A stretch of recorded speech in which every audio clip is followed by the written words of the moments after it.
try to take down, and they will swarm him, and he will die. 15-10. Na'Vi one round away now from winning the series against Big. The orb comes out for tabseN again. It's still possible here for Big. It's just a really difficult journey. The money's out of control here for Na'Vi as well. We can't forget that. So if Big do win this one, considering that they've spent all their money, if they like lose the orb, there's so many problems potentially, even if they win this, where they can't buy utility or they can't full buy all the weapons that they need. So it's a tough one. Edward's got the spawn, going for the peek. Ooh, that's so close. Oh my god, that could have been 2. How does he not hit something there? That's crazy. Yeah. I have to assume that there was a slight strafe before taking the shot, because it looked on to me. I don't know. Maybe I'm wrong. Antares left in that long position. Gobby is close by as well for the time being. And Na'Vi have taken the short area. They've got the numbers there, standard stuff. tabseN leaving the B bomb site. Will there be gambles taken by Big? It seems so. And maybe it's about time, because again, they haven't really won a round. Na'Vi lost a round on this half, but Big haven't necessarily won a round. Yeah, it's been really challenging. Thanks for the incendiary there. Pretty good timing.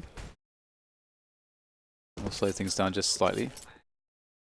Na'Vi with a burst here, perhaps an explosive finish to this if they can get the entries. They've really started to speed up the pace, generally speaking. I say that, it's actually 40 seconds left, I know what I'm saying. Next going forwards, and you have to find something pretty huge here in the smoke. They're all jumping past him. There's maybe an opportunity for Next. The timing is so difficult, and he goes for the gamble. The gamble does not pay off. Tizian snapping Next, my god. Tizian and Xantares doing excellent work, but it's now Simple. Down against 2. The bomb's on the ground, he's left it up on the catwalk. This is going to be very difficult for Simple. I'm not sure what he's up to, and he will get eliminated. But just as we said, the money's really weak for Big, so can they afford to rebuy everything? Looks like the second orb was picked up, so they should be absolutely fine. Multiple buys in the bag for Na'Vi. Finally, Big take a round away from Na'Vi, opposed to them taking it away from themselves in that one round earlier on. But can they string 4 together now, when this is really the first success that they've had in this half? Are Na'Vi afraid to win? Are they going to maybe make the wrong mistake when they're in a very strong position to close things out? Will the second sniper rifle be the difference maker? tabseN and Tizian, the double T's. Terry Tibbs, Terry Tate. Next, near that double doors position. Na'Vi repositioning. Xantares and Gobby going for a cheeky one. Is that one gamble too far? It might just be. This could be it. Edward and Zeus moving through long. They've taken it for free. No one's in position to hold on short either. Pushes everywhere, being shut down by Na'Vi. They've turned off the PCs. Oh god, tabseN and Next left to try to save this. Next goes down, and that leaves a completely open B bomb side. tabseN he's just out of position. Are they still going A? They want to kill him. Are they actually going to go for this kill? Is there a world where this gets a little bit weird? No. Electronic shuts it down 16-11. Na'Vi win versus Big in 2 maps. It's a very dominant showing on map number 1. And number 2, it was we could see that there was a real opportunity for Big to win that one. And should they have done that, who knows where the series goes. Yeah, so 2 CT rounds in the second half. One won by Big. I think Na'Vi gave the first one away due to outplaying themselves in terms of the time they had with the opportunities that were available. But Na'Vi have got to be super happy with that. Absolute dominance. Very one-sided game of Mirage to start things off, and then Dust 2 to finish it 2-0. Again, I think it was obvious that Big had to win it in 3. It felt like there were chances, but again, if you look at that second half, they won that one round. Na'Vi gave away the first round, but it was complete dominance on that second half. Yeah, Na'Vi just definitely the better team across the board. So they've done it, James, and I look forward to seeing what else Simple gets up to in this tournament. Yeah, I think James Banks and the desk are ready now for analysis of that map. Thank you very much, guys. Na'Vi do get it done in a 2-0 fashion, and it certainly looked like Big may have had a chance in Dust 2, but it slowly slipped away as they got onto that CT side. Bimp and Vendetta, as always, we've got our last game to break down. And at least for the first half, it was competitive. But on the CT side for Big, it was a little bit awkward, right? They didn't seem to really have any momentum, even though they could have built off something on their T side. It looked like they at one point, were going to win this one. I thought with a feeling where, okay, Big, they're coming to play, especially on the T side. They were playing some fundamental strong Counter-Strike, and they seemed to find Na'Vi on their back heels. As you said, though, on their CT side, it was just a complete mess. Against Big doesn't really have anything to show off. Again, it feels like if they don't have the individuals that are stepping up, tabseN wasn't really a big factor in this game. Shantaris had a few moments, but apart from that, none of them really consistently delivered up to the level you have to if you want to fight this guy on your screen right here, Symbol, who is just, again, and I'm tired of saying it, but showing why he's one of the best players, if not the best player in the world. Well, I will say, though, that as well as Simple played and, for all the frags he got, I still think we saw bigger contributions out of both Electronic and Edward, actually, in this matchup. I think some of the stats from Simple's side was a little bit inflated over from that CT side. I mean, at one point he was sitting at 14 frags, which is pretty much double of anyone else on his side, still doing the least ADR on his entire team, which is not something you see very often. And again, it's not like a trend for Simple by any means, but it's worth noting. Well, that's the thing, right? On his team, there's many people who just go Simple, Simple, Simple, and they forget about everyone else within that roster. Yeah, and I mean, it's not necessarily to the fault of his teammates. I mean, obviously, at times you see them underperforming. The thing is just that Simple is just so consistent, right, with how well he does for himself, that it is natural for him to become that player in the spotlight constantly that you want to talk about or want to highlight, because he can do things that nobody else can. Yeah. And that's part of the fun with it as well. But yeah, this was pretty convincing from Na'Vi. Obviously, yeah, they had a bit of a shaky start to the matchup. Obviously, they ended up breaking the pistol. Well, after losing the pistol, ended up breaking Big right away, but couldn't actually get too many rounds strung together off of that. And that could have been an opening for Big to actually have a really solid T side. With them losing grips of it towards the end of the first half, that kind of told me that Na'Vi were going to be able to cruise it into it. Like, just statistically, on average, Na'Vi have much better T sides on Dust 2 than what they do CT sides as well. I mean, that's really when you get to see the individual talent shine on this side. And when you end up in a situation where Big are, where you can't necessarily rely on individual players to make big plays the entirety of your T side, you're going to have issues. Well, there are highlights powered by CS Money. Remember, you can trade all of those unwanted skins, so maybe get some new skins for it while you're at it. As we look at the scores, and this is a telling sign, Xantares and tabseN, they may be able to do something, but it's just not enough when it comes to what Big need, especially if you're going up the likes of Electronic and Simple. No, and where does this leave Big now, right? They're 0-2 in this tournament. We haven't seen them play well at any point, I would say. A little bit of glimmer of hope here to see Shantaris, finally having a little bit of a showing.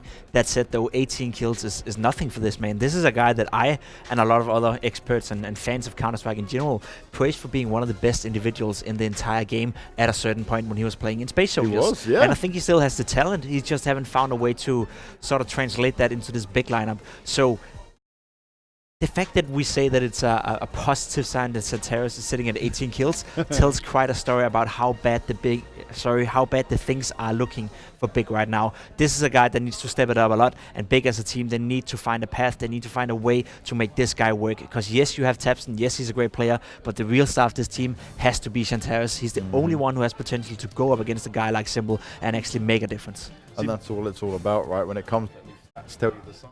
Yeah, and I mean, these kind of stats is, I mean, obviously you'd be happy if your Opera has 14 op kills, but to me it's a bit of a worrying sign, the fact that tabseN only has 2 kills that isn't with an op. Again, he's meant to be a rifler. That's what he's best at. He might be a really proficient opper, but he's still a better rifler. So to me, that is a big issue, I think. It's all about Big finding their identity, and they don't really have too many chances of doing so for the remainder of this tournament. I definitely agree, and let's just close that topic. tabseN should not be AWP. Yeah. Simple as it is. He's a great rifler, a prominent rifler. He could be one of the best riflers in the world, as we also spoke about. In terms of his AWPing, he's fine, but he's not going to be occasional opper, right? Exactly right. He can be the secondary op, but he's not going to be a primary opper, and that's a big problem for Big. Close that topic, put him away from the AWP, put him back to the rifle, have him and Shantaris being this double combo, like Simple and Electronic is for Na'Vi, and find a way to make this Big lineup work. I'm just saying, I'm putting it out here. Smooya is still on contract with Big, and at this point, it would not be a bad idea to get a professional AWP player back to this lineup.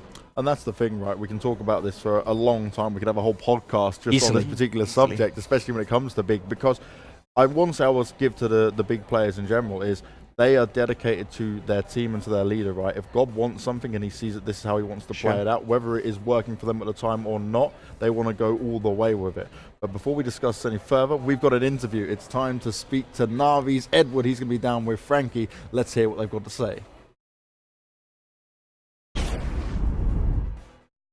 Thank you so much for agreeing to talk to me, Edward. Now, before we talk about that epic match against Big, what happened in your match against Vici yesterday? Well, traditionally for us, our first game is going really, really bad. I don't know why it's always like that. Were the Chinese team too strong for you? Were you not expecting them to be so aggressive? Well, I knew that they are number one in China at that moment. Yeah, they beat Tailu a couple times, last couple times actually. So it wasn't like we wasn't thinking they are a really low team and we're gonna win this. We tried, but we didn't catch anything. So is it a while since you actually got to play together as a team, or did you boot camp going into this event? Because we haven't seen you play since the major. No, we didn't boot camp before this tournament. We played only online, I guess 6 days. So it wasn't not much, but should enough. And how are you able to get away with that? Because you couldn't tell from watching you play on Mirage today. That was insane. The individual performances, incredibly strong. Well, yeah, we won Mirage 16-4, I guess, but I just wanted to say that I don't know why they kicked Smuya recently. Well, I don't know what's going on in their team, but seems like they're starting to losing trust in ourselves. In themselves. So if you were to be on Big, if you were managing that team, what would you do to change things for them? Well, no comments, because I don't know the situation inside. So. Okay, because it sounded like you wanted to take on a role in Big just then. You had some feedback for them, which I love. Now, in terms of Navi, just in that match against Big, I just want to also ask, it looked like Big were going to try and play the long game, save up some money to take you down. But they couldn't stop your momentum. Could you tell what they were trying to do? Well, we expected those kinds of maps, so we knew they were going to play Dust 2. Mirage went pretty well for us. We finally won 2 knives rounds, which is a really, really rare thing for our team, so we were happy from the beginning. Nothing yet.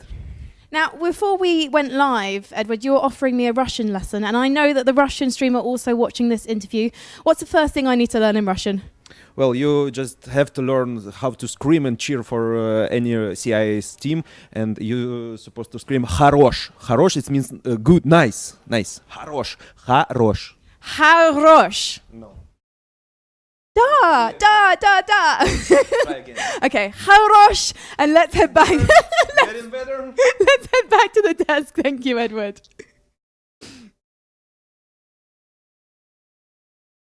Well, that is why we don't attempt Russian as British people. I can give her a good attempt, a nice try, but maybe not. It was отлично.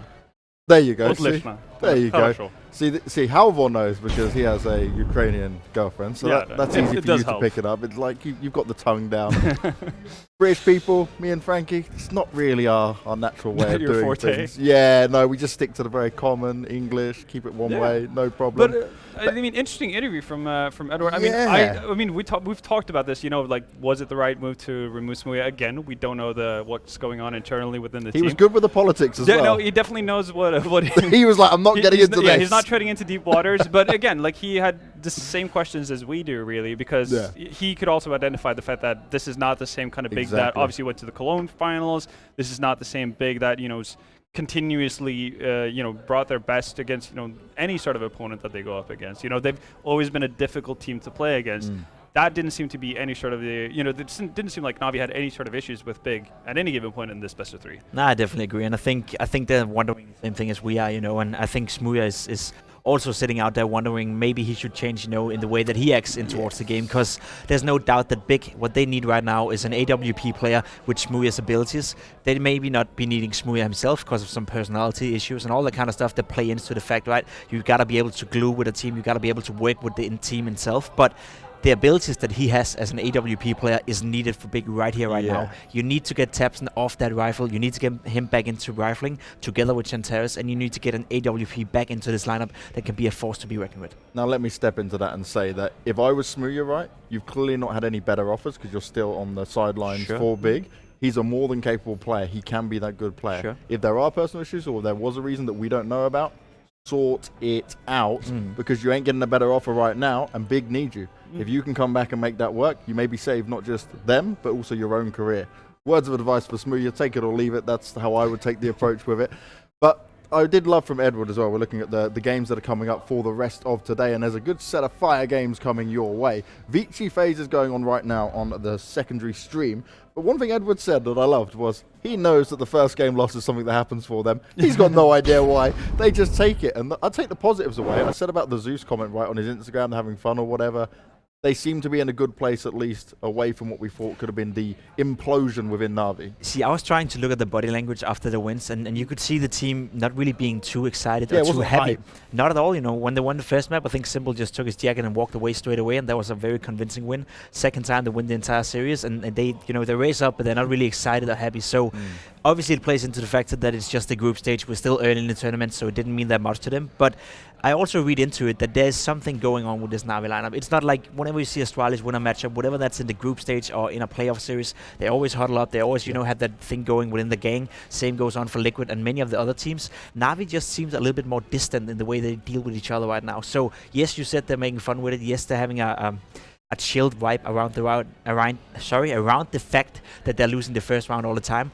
But when it comes down to the matter, it feels to me like Na'Vi is still not best friends and it's still not clicking the way it supposedly should. No, and I guess then it comes back to, you know, winning cures all ails. And that might be the way Na'Vi are approaching it, thinking like, well, if we just start winning everything, that might make things tolerable. But I mean, we've seen that in the past. That doesn't last forever. I mean, Fnatic is a prime example of trying to hold on to that kind of thing for too long. So yeah, no, they still have some issues that they need to work out. But again, if they can, I guess, temper it for the time being, obviously they're going to be a very competitive squad. That again, for this kind of tournament, definitely, you know, favorites to actually reach a final. It's getting late for us, isn't it? Yeah, I know we've been here for a long time. Man, it's tough to speak English, but just to put a final note on that. I mean, as I said before, if Na'Vi have a rough showing at this tournament, that may be the kickstarter to them, you know, realizing, all right, we need to act now. We need to remove a player. We need to change some stuff with how we work with the game and how we practice. If they have a good tournament here, sure thing, you know, winning heals all wounds, you know, and that may be a little bit of a problem for them. I fear on Navi's behalf that they're going to go long in this tournament, going into a final, potentially winning the tournament, giving them false hope that this project is going to work out and fix itself, because I tell you, you know, being a player that has been in these situations, it may solve the problem for now, but they will always reoccur. They will always come back. So you need to find, you know, you got to get down there. You got to get down and find the root to fix the problem. And if a bad result here is what's needed, then let them get the bad result. I agree with that, because how many teams do we see, they get a win out of nowhere, they put a bandage on and say, yeah, okay, cool, we can deal with this, and then, again, one bad result comes in and everything topples down. Probably why NIP has been so lackluster for such a long time, right? That's why the whole thing started. They were the best team in the world. They won one tournament, you know, went missing for 10, won one tournament, went missing for 10. It's not a sustainable thing, especially enough if you're Na'Vi and you have ambitions of being one of the best teams in the world. It's not Na'Vi that just wants to be a top 5 team. This is Na'Vi that wants to be a major champion. This is Na'Vi that wants to be the #1 in the world. So you gotta fix it. You gotta find the root to the problems and try to solve them. Especially if they want to challenge the big boys like Astralis and Liquid, who are currently sat above them in that sense, as well as ENCE coming in as the challengers. Guys, we're done for the day. It's been a long day. It's been a crazy sleep day. Incoming. Yes, some jet lag sleep needed. Maybe after our gym session, Pimp. We've got to get that out of the way as first. It is time for us to go to a break once again, ladies and gentlemen. But when you come back, you're going to have Trace, you're going to have Foreign, and you're going to have Maniac. It's going to be time for them to shine. And you're going to have MIBR versus Renegades. That is a game that's a repeat of what we saw at the Major, and I am excited to see how that goes down. I'm sure you guys will enjoy it. We'll see you guys tomorrow.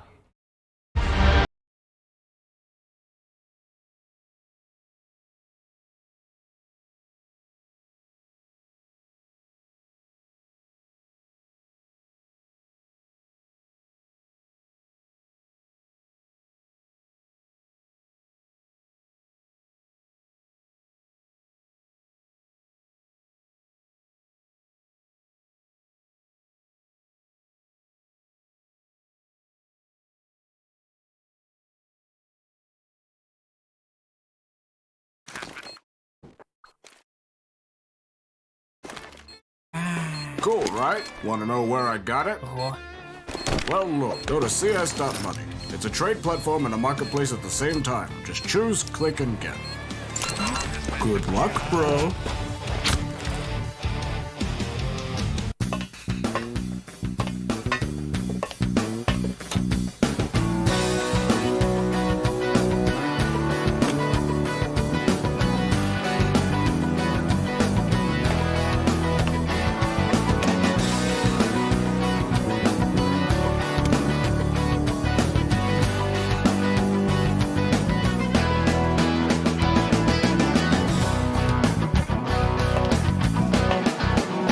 Case.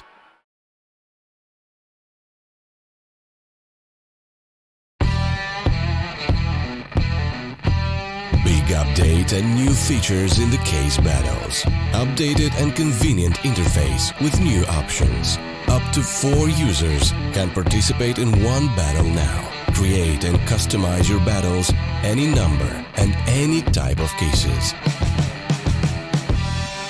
Choose the number of participants and invite your friends with a unique link. Watch the best drop and win everything. Don't miss epic battles on Hellcase. Place your bets at Csgo.bet. Most popular esports titles. Deposit with convenient payment options. Cool mini games. And 24/7 support for players. Sign up now for the best esports bets at Csgo.bet.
In a rematch of the quarterfinals of the Intel Extreme Masters Katowice Major, it is now time for Renegades versus MIBR. My name is Trace Saranthus. I'll be taking over this here desk alongside of my comrades in Maniac and Duncan Shields. Guys, we have a good matchup on our hand. I know there was already an extended matchup earlier, a 4.5-hour bout, but now I think we are right on track to where we need to be. Well, the thing is, like, if you watched the IM Katowice Major, it was a bit underwhelming, wasn't it? Like, you know, they got there to one of their first big major playoffs. They didn't really deliver. You expected more. But enough about the analysis desk. Let's do a good version of that game. Let's do Renegades vs MIBR with the top tier, with the quality, okay? Because that's the thing, actually, jokes aside. That was a matchup I was really hyped for at the major because Renegades was on fire. Everything looked amazing. Yep. They had a sick map veto. They were gaming everyone in the system. Kassad was just on his game. And when they got to the playoffs, even just starting there, the map veto, they looked like they were like gambling, doing weird moves as though they were unconfident in the game. The veteran savvy, I would say, the experience of MIBR had shone through. It's one of the games that they started to ramp up, and obviously they got to Astralis and looked pretty good. So this is one where it's in the group stage still. We're not at the playoffs. There shouldn't be any big pressure. This is a chance for Renegades to show they are a better team than MIBR. And MIBR, you know, they're not in great form at the moment. Right, and to kind of display that what they did show at the major wasn't just a one-off occasion. And I think that is a big statement there for the Renegades to make. Obviously, we know MIBR is kind of faltering around a little bit. We know where they are trying to find that rhythm, but they are looking significantly better than they started with. Yes, for sure. I think MIBR is a good opponent for Renegades to, you know, confirm that what they did at the major wasn't a one-off, because that's always the question, right? Sure. What they ran at the major was impressive, but that's still one tournament. No one expected them to do that. Now it's the second tournament. You have to confirm. It's usually harder than to surprise on the first time. And in that sense, MIBR is pretty good opponent. They've been shaky. They've had this terrible Sao Paulo event. You know, the major, I think, MIBR wasn't so bad at the major. They showed good forms. I think we had signs of the old SK game style. You know, they're playing slow. coldzera was on form. Fur was coming back to a very good level, and then it all just burned down in Sao Paulo. So this is pretty much a redemption shot for MIBR. It is that. We can take a look at some of their maps played here in the last 3 months. It says about 23 in total, and that's going to be the side of MIBR. Fallen, Fur, coldzera, Taco, Phelps, as if they needed an introduction. These guys, legends in their own, and obviously they want to find that groove that puts them right back on the top where they left off. Sure, and this is one of the areas actually where MIBR has been a team that struggles, the map pool, because when they were in the Sao Paulo event, they were playing Nuke, a map they never play as a permaban, which to me suggests like problems in the rest of the map pool. You've seen there, like Overpass, that's a map that last time Renegades had to ban against the map. But MIBR themselves is banning it at this tournament. That's why they played Nuke at this event. You look at DOS 2, it's a map that you hoped was going to be good for them. It's in the middle. Trade and Inferno, their best maps, those are right in the wheelhouse of Renegades. So I think there's a lot of factors amassing here that if Renegades is the team that they look like in the major, they can win this event. Likewise, actually, you touched on it. coldzera had a terrible performance when he was at this last event. When he was in Rio. Really, really bad stuff. And then at this event so far, even though they won their game, I saw this clip on Reddit. He had a really crazy scenario where he failed to plant the bomb in a 2 versus 1. Him and Fur were against someone in the game against, I think it was Panda. And he just didn't get the bomb down in time. And that's the kind of mistake that, like, coldzera doesn't make mistakes like that. Like, you know, this is a guy who always does the smart move. He knows he's always in control of the game. So I think it's just one of those little signs that things are a little bit off within that team. Sounds very Kusta-esque. That's what people referenced. Yeah. Oh, really? Okay. The classic one. That does make sense. But we could talk a little bit about, I guess, the path that they have taken to this point. Obviously, MIBR, having faced up against that of Panda, gave themselves a 2-0, and probably a much easier opponent to start with if you are the caliber of MIBR. It definitely was, in all respect, due to Panda, right? It was an easy enemy, an easy opponent to have. I think MIBR kind of needed it after what happened in Sao Paulo. Of course, it's great to start, you know, get some confidence, maybe rack up the stats a little bit. It might play a role. But definitely MIBR, like, looking for an identity at this point. When I look at them play, it feels like they don't really know how they want to play. Do we want to play fast? Do we want to play slow? When they do, then it's a little bit too slow. And I think they're trying to take like the ingredients that made their success with SK at some point. They just somehow can't figure it out. And the thing is, they try and play a very complex Counter-Strike. When it works, it looks fantastic, it's amazing. But when you don't plant the bomb when it's 6 seconds left and you try and break through a bomb site, that looks a little bit silly. So they're in that mid-zone now. They try and find a way back to success. Not really, though. And without Phelps in here now, second chance for Phelps. It didn't work out the first time. It's hard to know if that is the lineup that's going to stick together and perform again for MIBR. So you can send same sentiments, Duncan? Yeah, I think part of the problem actually is, like, this is one of those teams where on paper, how do you kick people from this team? Like, how do you kick Fur? He can be your best player. Cold Zero, he's one of the best players ever. Fallen is the in-game lead. It's like, because they have to have these parts, it's like they keep going over the same puzzle again and again. What if we put this part here again? And okay, let's go back to what we used to do. And the problem is, like at the Major, you see flashes where it's like, hey, this could still work. This could still be a really good team. But then you have the matches like in Sao Paulo, home turf, where they were getting destroyed. Some of these games weren't even close. It was depressing. So there's still something missing there, because actually I agree. When they would have that style, they could run the clock all the way down. A lot of that was like they had people in the right style, the right role. I don't think they had everything down to the exact second like an Astralis does. So when your timing's off in that sense, it's going to throw the entire thing out of whack.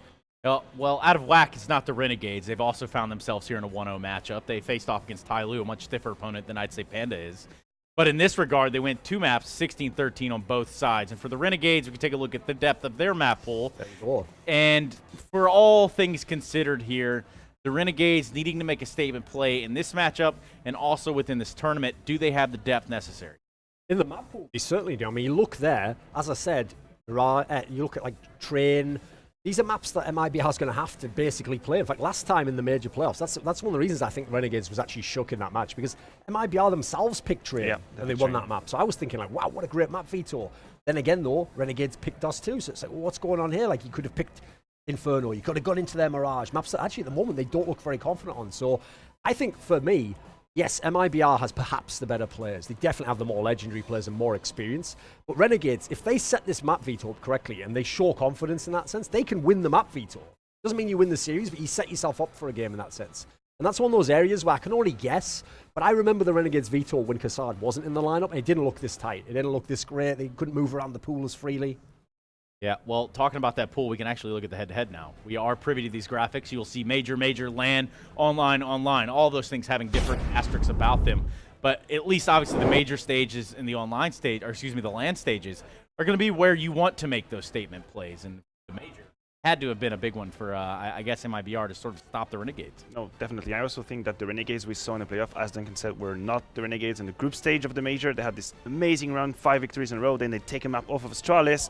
And that version of Renegades really didn't happen in the playoff. Maybe just pressure, environment, many factors could have come in. Duncan, your bread and butter, the vetoes. Yes. Do it. Right, well, the interesting thing, obviously, is MIBR goes straight back to banning Nuke, and part of that is actually because they know Renegades bans Overpass anyway. You may as well go and get your old map out there. Like, if I'm MIBR now, this is a tough one. I mean, actually, maybe you do pick Dust 2, which is something you don't pick at the moment. Train, if you want to go with Comfort, but like I said, it's a good map for Renegades. Train. I think Train is the better This map is where I want to see. If Renegades picks Inferno or Mirage here, I actually know they think they can win this season, that they're the better team. If they go for a weird gamble, like they go into something, I mean, what's left at this point in time? They go for a weird one, they go for a cash. They do play it, fair enough. It's not really a map MIBR loves, but they certainly are willing to play it with this lineup. The old SK obviously used to play it. That's kind of going for a weird pick. I think we're probably going to get Mirages to decide here. I think it'd be the most logical one at this point in time. We're going between that and what else is there? Dust 2, isn't it? Dust 2, yes. This is a good one. Okay. Here's the thing. Overall, more of a slightly confident veto from the Renegades guys. The problem is Mirage was the decider at the major. We just never got there. We never got to see that. And I'd love to see the Mirage, because Inferno Mirage and the maps of Renegades has actually impressed me quite a lot. This is one of the ones where they've had to pick it up. Everyone plays those maps pretty much. So I do think they've still gambled a little bit by going for cash. They're trying to punish there. Yeah, exactly. Certainly could work. The problem there is, if for some reason you lose Train, let's say the MIBR guys take their pick, Ash is a skill map. Like, I don't really want to leave that on the table against a team that they've got better players in potentially. Who knows what form that, say, a Cold Exactly. comes online today with, because, I mean, obviously, we're talking about game-changing players. Even Fur, when he has his aggressive streaks, when he's able to get in the back lines and cause chaos within a team, that could be all it takes to go into a cache and really wreck house here for the Renegades. And I hate to say it, but I think you're onto something there, Duncan. What do you got, Maniac? No, I agree. I think we've talked about it yesterday, right? Cache is a map where the tactical ceiling has been attained somehow. Like, no one is going to reinvent the wheel on how to play Cache. So, of course, it leaves a lot of space for individual to make the difference. So form can influence that a lot. I think Train, there's going to be a lot of pressure on Renegades on Train, right? MIBR, they have struggled on their T side. Yes, that's a fact. They've struggled to put rounds on board on T side. 3-4 round maximum is what they've had. But if they get some, then their CT side is extremely solid. And we have seen Renegades, especially at the major, running out of options. Don't really have just the tactical solutions to win any round on the T side. And I think this is a recurring theme for Renegades on their T side, is that They either have a very strong start that they then snowball playing extremely fast, so they're going to go strat 1, strat 2, strat 3, and then they take their opponents out of breath. But if the beginning of the game is complicated, they just don't find a solution. Well, you can see the head-to-head for at least the map of Train. Now, Avangar, Vici, not so hot of matches to sort of say, oh, look at these greens that we have within our category. But MIBR, there is already a red mark there for the side of Renegades. Because the thing is, yes, Renegades is a good train team, but you saw there, where's the results to back that up? It's not a map that they're playing typically. They're not picking it. They're probably playing it when someone else picks it against them as their map. Meanwhile, you look at the MIBR side, actually Train's one of the better maps. Yes, you saw even the losses there was ENCE and NIB, and those are two teams. Those are their main map is Train. So I think those are one of the ones where I'll put that to one side and say that's fine. You're still actually a very good Train team. So this is a great chance for the guys from MIBR to get a good start. I actually also feel in this particular setting that this is where one other thing that Renegades could have done is they should have probably floated Overpass to begin with. Because if you know MIBR vetoed it themselves before, I think they had a 0% win rate when it showed it on the screen. They're not going to pick it. Like, there's no way a team that's falling apart like this is picking that as their pick. So it's by the by now. It's not going to matter. But that's another example of where if you think you're the better team, like if that's Astralis, they punish you and they get the map that they know you won't dare pick. Like, they're not just going to go ahead and go, yeah, you take your comfort map and I'll take the one I want. Yeah, they play it rather, they keep the ball in their court, which is, yes, you know, obviously the smarter way to play it. And perhaps a smarter way for you to play it at home is to head over to Gg.bet, an official partner here of StarSeries, and go ahead and get yourself some sweet loot. In fact, do support your Csgo. Bet will support you with some extra loot therein. If you guys got anything you've cooked up over there, maybe you, Maniac. Yeah, I got something here. We can talk about CS money. So, you know, you can trade all your unwanted skins via CS money bot. It's just 3 click, and you got CS money bot trading all your skins. That is 3, Trace. That is correct. That's 3, Trace. That's how it works. Kind of works Trace out. 3. And that only leaves us one more logical choice, I think. Hellcase multi-case. Got your attention now, haven't I? Talking about Hellcase. If you want to go there, open cases, the skins in them. If you want to do that, I never said you had to, but if you do, it's up to you. Use SLTV if you do. That's the code, and that gets you extra money. And if you use SLTV 25% refill bonus. Boom. That's it from me. Yeah, and there could be a hell of a case made for just how fantastic your haircut has turned out. Not bad. Duncan, I saw it when you walked in the green room today. I'm pretty sure Maniac was thinking the same thing. That is a sharp-looking haircut, and I hope that you can all agree at home. Either way, we do have a knife round upon us. We're going to talk about going to the barber shop. Well, now it's going to start here on Train. We're going to determine what team is starting on what side, and I think either one of these guys are looking to start on that CT side. Honestly, considering the T side of both teams, I feel like there's a lot going on that knife round. It's not ENCE scenario where, you know, even if they start T, they're going to rack up rounds. Both teams have struggled on the offense, so whoever wins this knife round, pretty much in a good position to see Renegades get it. They probably want to start on the CE side, even though there's always this philosophy of, you know, you want to intact the rhythm when you start playing, but Train is such a CT map. You want to start on the defense. Well, knife round done and dusted. We're now going to see a huddle. Any sort of win conditions we should look for here? Yeah, one of the players that I am always interested to watch in this Renegades team is Azza, because he's a guy where I remember when he was like a star aggressive entry type player, except obviously the criticism was he quite good enough as a star at the international level? Well, as an in-game leader, not only does he seem to be implementing the game plan in the game, but he still plays an entry style. Like, depending on where they are on the map, he can be the first entry, he can be the follow-up guy. He's a guy who still uses that skill set, like nice AK, willing to run in past mollies, past flashes. And if you're an in-game leader who can do that, you see a lot of the great in-game leaders actually take up one of those entry roles precisely because it takes the pressure away from someone else who doesn't want to do that, or they know that it doesn't matter if I die, if I can set this guy who's the star fragger up behind me. And then the other guy in the team for me is the other classic Renegades name. It's JKS, because for some reason in the Azza-led Renegades, this guy's gotten ham in so many tournaments. And he's not just the guy who wins the clutches now. He's been top fragging and everything. I would also have to say for the Renegade side, Gratisfaction. Yep. Gratisfaction has been a guy that I think really came on the radar for me throughout the entirety of the major. But this guy has some serious potential. Oh, definitely. That would have been my go-to. Obviously, Jake is an Azure as a fragging power, but Gratisfaction has impressed me at the major in his capacity to stay calm and composed in really situations where a rookie usually panics a little bit. Clutches, 2v2, 3v3, ops, you know, taking duels. Typically like one-man army situation where he has the only weapon of his team and he would go for it and make the difference. And these kind of characteristic, a rookie doesn't normally have it. So he really impressed me in his capacity to very quickly have an impact in his team. Well, the impact for us has to sort of take a subtle break. I want to ask you guys where you land on this first map of Train. Who do you have winning? This is a tough one because really it comes down to what form MIBR's in.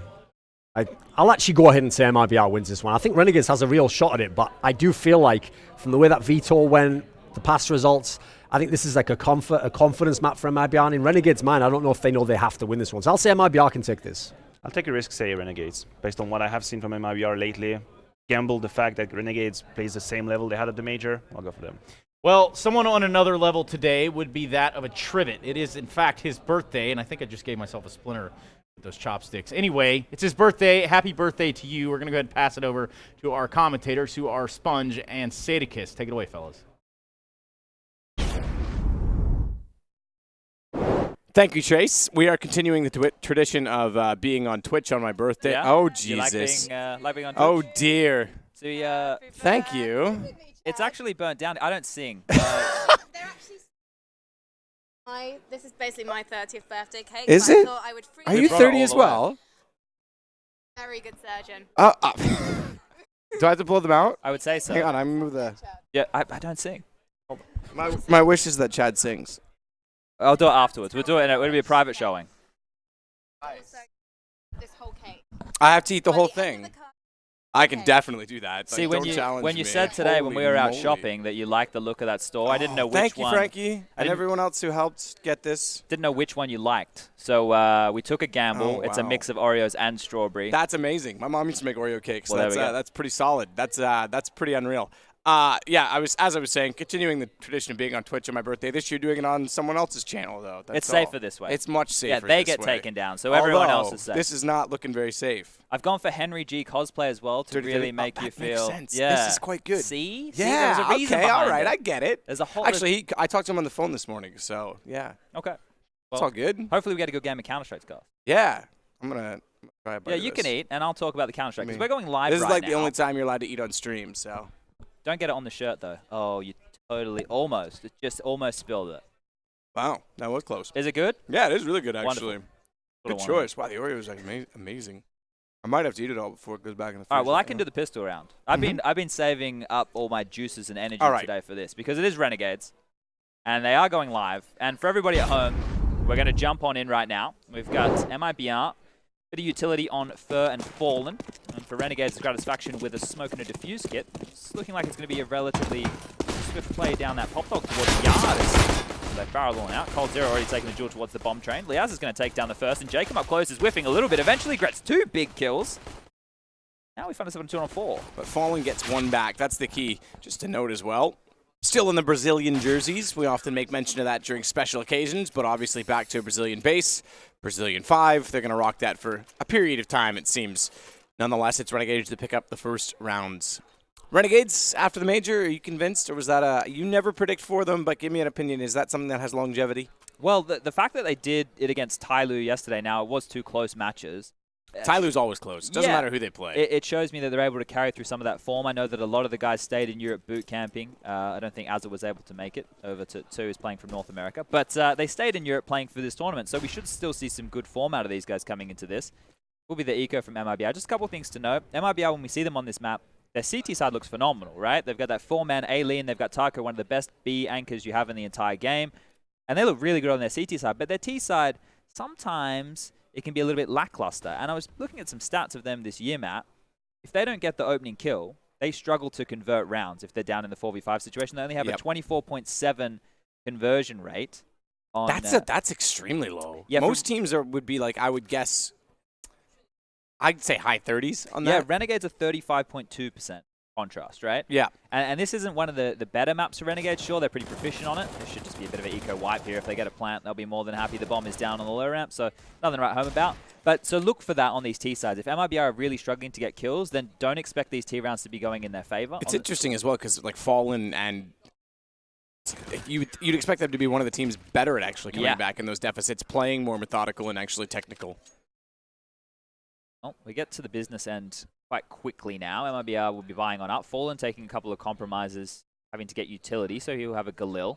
Taco making some big decisions, and Phelps also going for a glue. This normally leans towards a set piece, right? When you see people not getting the AK and armor, it means they're less likely to go for a default spread. It means that they might have a strategy in mind. And Renegades, with having a clean round, they can still keep that UMP. They've got the Scout and Gratisfaction's hands. Jacob on the ever questionable Famus.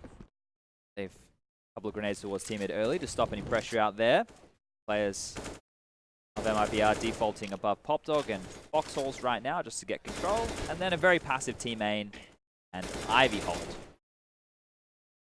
Yeah, now we're getting back into the defaults. I want you to keep an eye on the money system for me, Chad. Give me your opinions throughout. Yesterday it was hard to judge. Yeah, when it's very back and forth, it doesn't become... It's not as much of an issue. Not at all. Because you're still buying in more than you're gaining back, so you're whittling down your money no matter what. It's more the comeback situations that I want to watch on both sides. Because if you're working back into it proficiently, you can't break the other team, but likewise you don't get broken, so if you're holding on, it goes both ways. It's the dire situations, you know, the ones that only happen once in a blue moon where it's really going to hurt teams. Yes. I just, yesterday I couldn't get a feel for it, more to speak, I guess. This is going to be an inside here as we can see everybody from MIBR congregating. Renegades already have JKS and Jacob on the scene, and Gratisfaction is in a quick rotation, or he was in a quick rotation position. Well, Jacob sits at 5 kills right now as well. So the fact that he's been on the B site and doing pretty solidly in the first 2 rounds is encouraging. Hasn't faced guns yet, sure, but he's warmed up and feeling comfortable, which is going to aid for JKS. 2 have gone by spools. They might think this is open. He has a great chance to capitalize. Has to watch Cold above. Cold checks it, finds the headshot instead. That allows Fallen and Fur to walk in from the entrance. And as they do so, they'll wrap around the train. Leas all the way back behind the rotation. Red train. Was Azzo spotted? I don't know if Cole got him or not, but he looks away from the flash because he has no choice to do so as his teammate throws it in. He'll fall, but Phelps found Azza. And it's left in a 1-on-3. Nade could find one. It will. Takes down Phelps. This isn't done just yet. In fact, it may not be at all because he's sneaking by, but Fallen is aware of the fact that he could have gone down the lane and checks it just as his teammate was pushing forward. That was a must-make kill there for JKS. You could see Jacob actually on top of the oil train towards high ramp with a flash out the entire time. So as they pushed down low ramp, that flash was kind of to give JKS a chance to pick. The timing was off a little bit, and then Cold Zero wrecked him. Gratisfaction only have enough money to buy back into another scout. JKS has to make a compromise as well, but everybody else on the Renegade side will have rifles. See over there on MIBR's side, they're currently working out their buy, dropping around some guns, but everybody will leave spawn rifle at least. It's obviously the pick of MIBR, one of their strengths, but they were on a 5-map winning streak until Blast, and then at Blast, it all went down the drain. So lost both of their showings on train. Home soil, unable to get anything done there, will be very disappointed with themselves after that. I don't know if you had a chance, Matt, to see them play at WESG, but they got blown out of the water by none other than Windigo and Ships with absolutely ridiculous pushes on Overpass, beasting them. Didn't get a chance to see it. I won't lie to you. Yeah, there's been a lot of Counter-Strike lately. That is the problem. I can't catch every single game. I do remember seeing the scoreline and being surprised, but I didn't see it. JKS down below Cold. He's going to sit up above. We go back to a 2-on-1, and they've got the guns out to go against a scout for Gratisfaction. Saw him this morning looking sprightly. Always has a smile, doesn't he? It's because his mustache is pretty much smiling. It's just like pointed up on each end. It's already a smile. Even when he's frowning, he just looks like he's smiling. Cold without the glasses. This is an outside fake that's happening right here. It hasn't actually drawn a rotation because Renegades had all 4 players on the yard with JKS anchoring. Now they know, so they're rotating back at this point. They should have numbers. Is it a double pump? Is it a double fake? Well, I would agree with that, except for that the bomb's the one at high. If the bomb was going back toward ladder, I could have said maybe they could sell it from upper, but they have to go back over at this point in time. 22 seconds, that's a commitment. And they've fallen.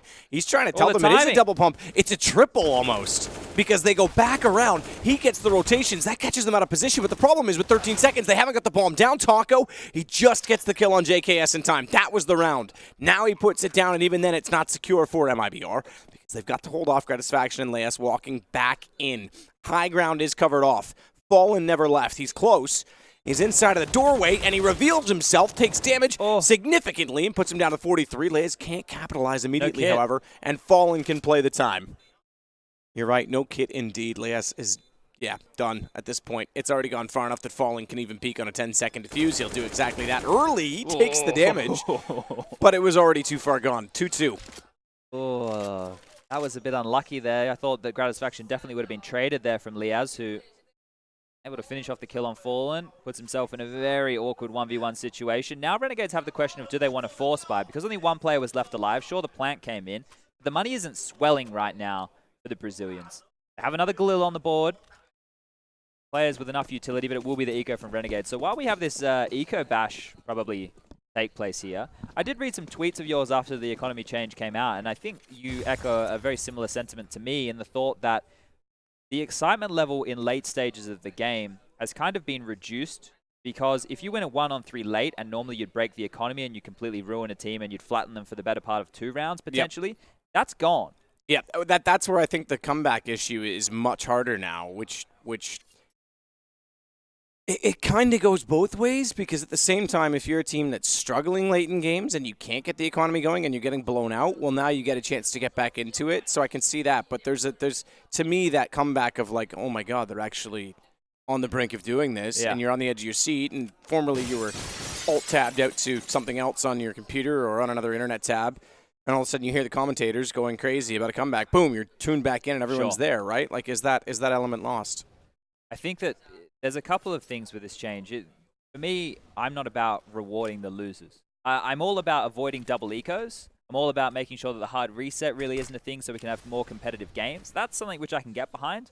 But I'm not about giving the loser the full-on reward. And there's actually, this is just going to be a melt here on the back of old Bomb, but I think that you need to make sure that ecos are still a part of the game, or at least the question of an eco is still part of the game. We can see it still being a case here. But it's a merge of the new and the old of the money system. Not the new money system that's bad, it's that 1400 loss bonus still exists. Yep. I think that if you got rid of that, especially on the CT side, that would be fantastic. Guns cost more, utility costs more, you need a defuse kit. So you would say start at 19? Yeah, for the at all CTs. times? And for the Ts, because they can get the plant and get plus 800, for them, it doesn't hamper them as badly. You know, they can still have an influx of cash. That's always been the issue in my mind. And that's why the AUG being the price that it was for a while, I thought was actually going to start to level things out.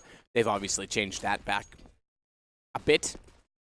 And yeah, it definitely is the CT side. It's the fact that if you are down and out on the economy on the T side, you can get a buy almost every second round guaranteed. There's no guarantee in the CT that you can, depending on how aggressive you want to go. Certainly not to get double ops out, which is a problem for a lot of teams. Meanwhile, this round, there is one out. Gratisfaction finds Phelps on the inside of the E-box as it gets found at the half wall, working out from Pop Dog for Falls. He's only got one, but Cold's there to trade it. It was down to 2 remaining. Fallen had a kill early on, didn't have to do much, even though he had the bomb. The rest of the round was just chaotic inside of the site. And it's now 4-2 for MIBR. Most times you don't expect people to get the openings as easy coming out of main there when they did the opening smoke. So they did the E-box smoke, they did the 5-lane smoke. It's meant to be more difficult than that. But with the 2 players congregated towards E-box, it was an awkward angle, and not winning that initial duel at that point leaves a massive gap. Everybody else has to kind of fold on over to pick up the pace, and at that point it all just fell apart for Renegades. Not able to get a lot done, and now they're going to go for a bit of a mix buy. Azza has a scout, 3 Deagles on the board, and JKS with the P250. Diaz has a bit of utility, so let's see how that plays into the round. He has a smoke and 2 flashes. Pressuring the inner bomb site once again looks to be the port of call, as we can see Taco and Cold Zero clearing the box holes. Fallen and Fur sauntering on in, and Phelps, he's not too far away, but he'll be able to cover that flank.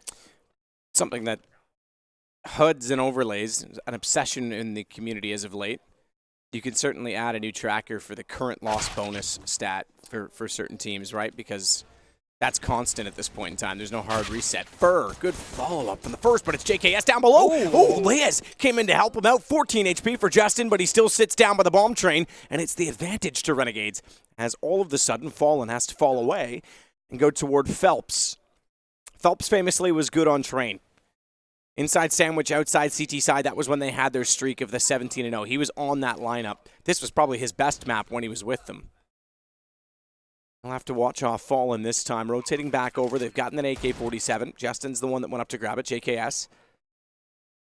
Miles away right now, though. Well, that's because he had to go so far to get it. He had to climb all the way up to the upper side of the site. That's a huge whiff from Phelps.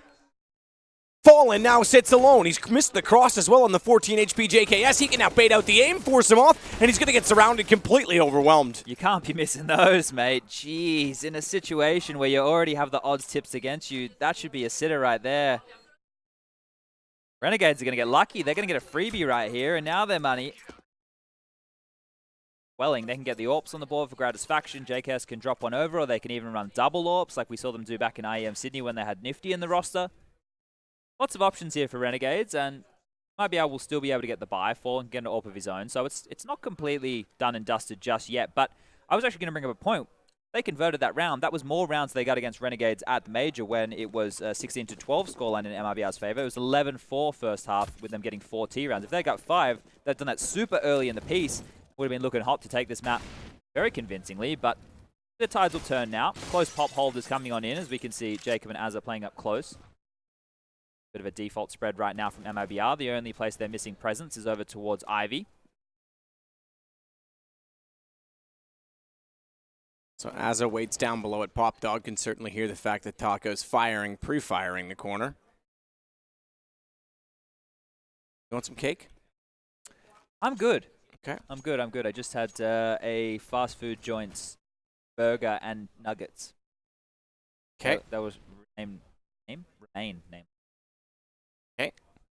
I went over and went and found the food court, and all of it there was just like amazing. Just for a food court. That it's mall amazing. is mental, isn't it? Yeah, it's pretty big.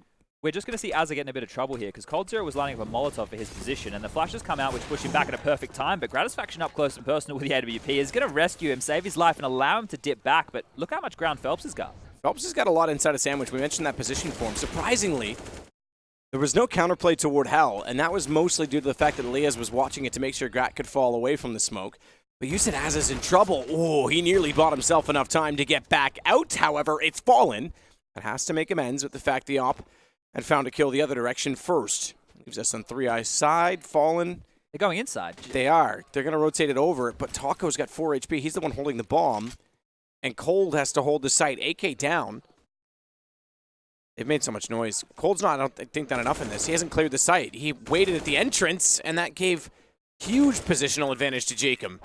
Yeah, I don't really understand that play from Cold because exactly as you alluded to, he needed to get real estate. The fact that he merely put a smoke down and played behind it, that's a clutch position, but the bomb's not planted. You don't have side under control. Your two teammates rotating in with absolutely no time. Can't get anything done. Bit of a blunder of a decision right there. Yeah, I think he should have been pushing. I know that Cold's not normally the aggressor in most situations when someone else is available, but... There he had to be, right? Yeah. If life gives you lemons, make orange juice. Get through the smoke. They're going to take a save here. The only one who's upgraded in is Cold Zero on a Deagle and Taco with a P250. Now, normally when you have two players investing into these kind of weapons, you want to give them a chance to work. I like to call it. Give Cold Zero a chance to go for a pick somewhere, but it appears they just want to flood in towards this inner bomb site. Cold and Taco are actually towards the back of the pack. Maybe Cold and Taco will go down low ramp here. That looks to be, I was saying, play, but Taco low ramp, the rest out high. They pop on in. JKS has picked up that secondary op. He'll grab the first. Oh, the lack of head armor there is going to get punished with the long-range Glock from Phelps, so that's fallen to the ground. The bomb's going to get planted any second now. So this is already a massive win for MIBR in this situation. Might be more than that. Oh, Taco, okay. Just had jumped off the ladder. Wait, JKS died. Jacob died. Yes, but nonetheless, it was kind of clever because Taco was stuck on the ladder due to the Molotov that Azza threw and then couldn't jump off to kill him, and when he did, he burned himself alive. But you're right, just a bomb going down, that's good enough for MIBR for all the reasons we talked about with the loss bonus. T side, get that extra 800, things are looking pretty. The double op stays up, and JKS, he'll have it once more. 5 scopes. Good point. 6 across the map, only 1 on the T side. The Fallen's gone glass cannon. He has no armor behind that AWP at all. He'll have the AWP 2 flashes. Not necessarily needed as you're an AWP player. You're going to be taking these duels where you make it dead. Lots of pressure applied there. JKS is actually going aggressive towards the high ramp, so he's going to have an early fight with Taco, who's taking box hole control. Close pop is yet another standard from Renegades here. Molotov out of position, we can see, so JKS has to fall back. Thing is early for Renegades. There's no quick rotator unless they're playing 2 inside. So you can see what that means. That if you look at the radar in your top left, ladies and gentlemen, you can see that JKS has dropped all the way back to play retake. So they're happy to give up the bomb site. And as they drop down, JKS will get the better of Fallen. Oh, he's got a second chance. Taco feeling very audacious. Tag down to 27. The fact that the Grat got the early kill out toward Ivy as well.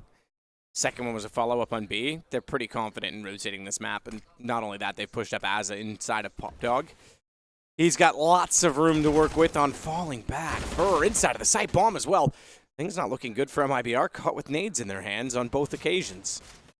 So we did talk about that statistic at the start where they had a very low percentage of rounds converted after the opening death. Go have a look and see how many times they've actually been able to find the opening kill in this match. Obviously, pistol rounds going in their favor. Want to mainly be looking at those gun rounds. Second here as I load up everybody's favorite website. So in the last round that they were actually able to put on the board, score being 4-2, they did find the opening kill. The 3-2, that was against the Eco, the opening kill. They're even able to get round number 4, but Azza found the opening duel there. So if it's a quick trade, that's fine. But if they're losing just to picks by playing a slower, more defaulty style, at that part of time, you start to think that can't really put the pieces of the puzzle together. We saw some indecision in the late round before with coldzera going down the low ramp, the late rotation coming in from Taco and Fallen. Not enough time to give them to actually take the duels, take the fights. They just had to go and get that bomb down. Right now, we will see MIBR on a partial buy. Couple of Deagles have been bought into here, 4 to be total number, and Fallen on the Scout.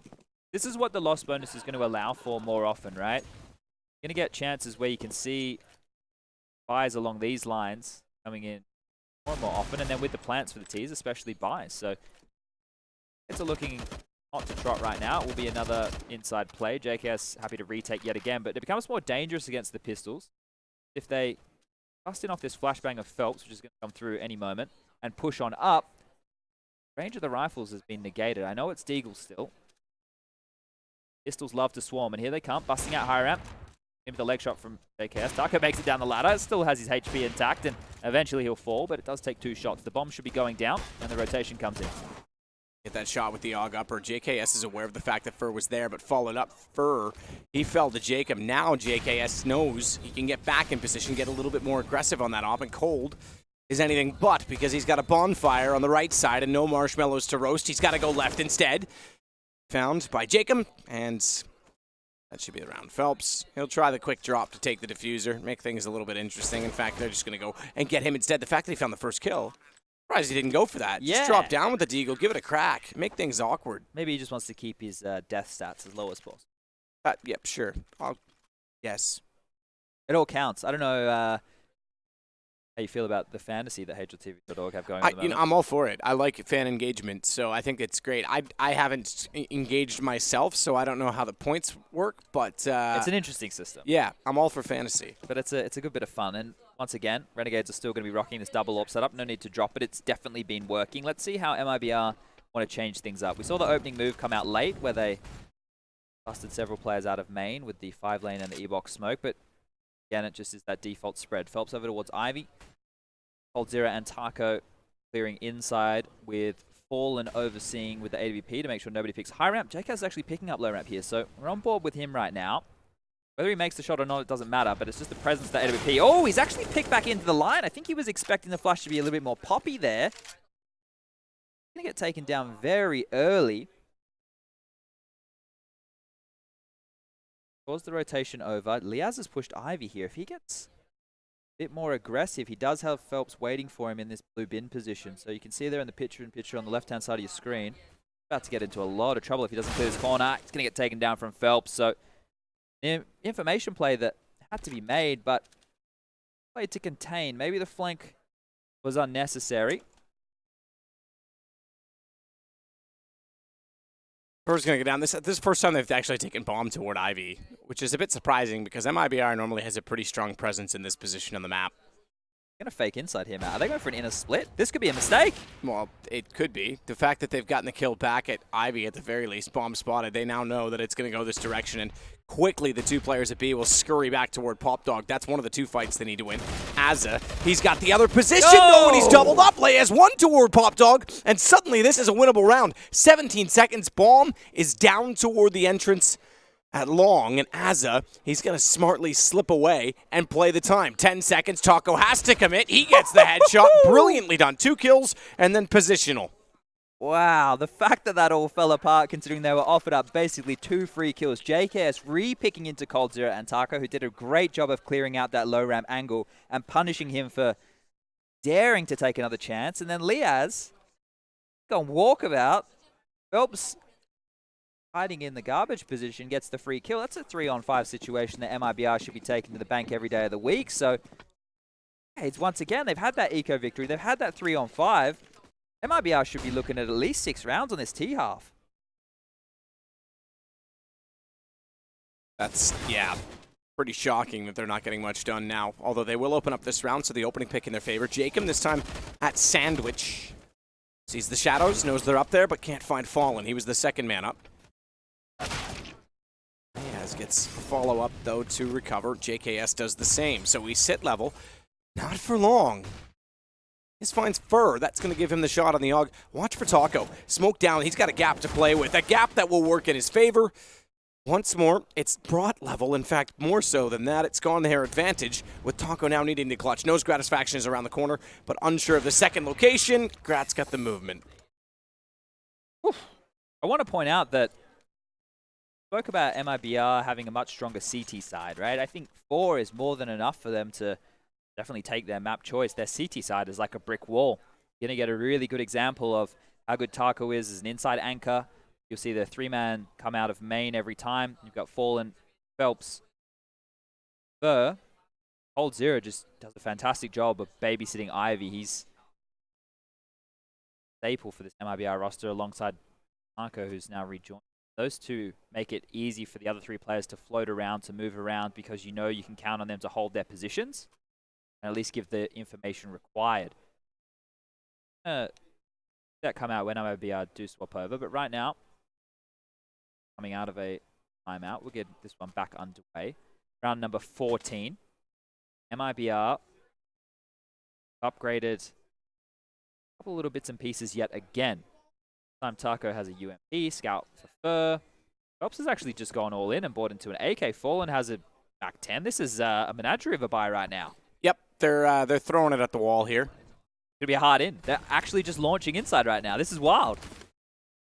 They're going fast. JKS hears it, throws a nade in. That's going to do significant damage. He'll spray in for the rest. 2 kills on it, not all 4, but will hit the floor. Cold and Phelps to follow it up and actually giving themselves a bit of a chance in this. They've lost the ladder, but they still have control of the bomb. That's going to be planted now. Safe side of the bomb site as well. I take that back. Cold's not really confident. He really should plan. They haven't cleared Tanker. He thinks there's going to be someone peeking him. I agree with you. He should be just planting this. Put that bomb down, bro. Obviously, we can see everything, and he can't here. But just for the money's sake, for Phelps, who bought into an AK in that last round, I need the bonus. Minute on the clock. That's not the issue. Azza's going all the way around as well. He's being very careful about this. He's just pushing a team main, and he's going to go for the long flank on the Hall's position. So they're going to be completely locked in a second here. Cold was just spotted as well. That's what he's worried about, that exact position. They didn't clear Tanker. They couldn't really afford to push out from upper and give themselves up to connector, so finally takes the gamble, but they know he's there, and that nade certainly doesn't make things easy for him. Down to 19 HP with the Deagle. Sliver Gap didn't quite see it, so X-ray misleading. I thought he could see around the train, not quite far enough. 2 to fire at, no headshot found. For Scout, oh, upper. The timing. He's got one on Azza. That actually works out. How's got the AUG? He's got the high side. The problem is where it's planted, he can't see it from there, so it's already diffused.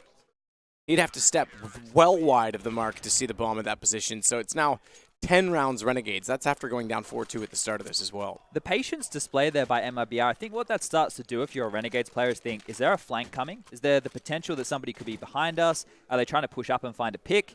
But their hesitant nature meant that didn't really have to worry about that too much, and Azza being thorough with that long rotation, he got a little bit unlucky with timing there, or on the other side of things, Fer got very lucky with timing. Just to save that AUG and take it into this round. Let's see if he can have any impact. We have Phelps and Fallen over towards Ivy. The close pop hold yet again from Jacob and Azza. Team main is Fer. Cold Zero and Taco. You're in the box hole. So, business as usual here.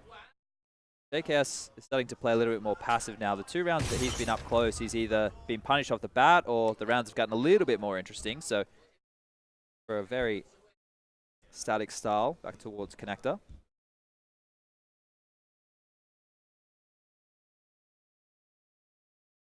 Waiting for the push from A main as Leia is holding out Ivy.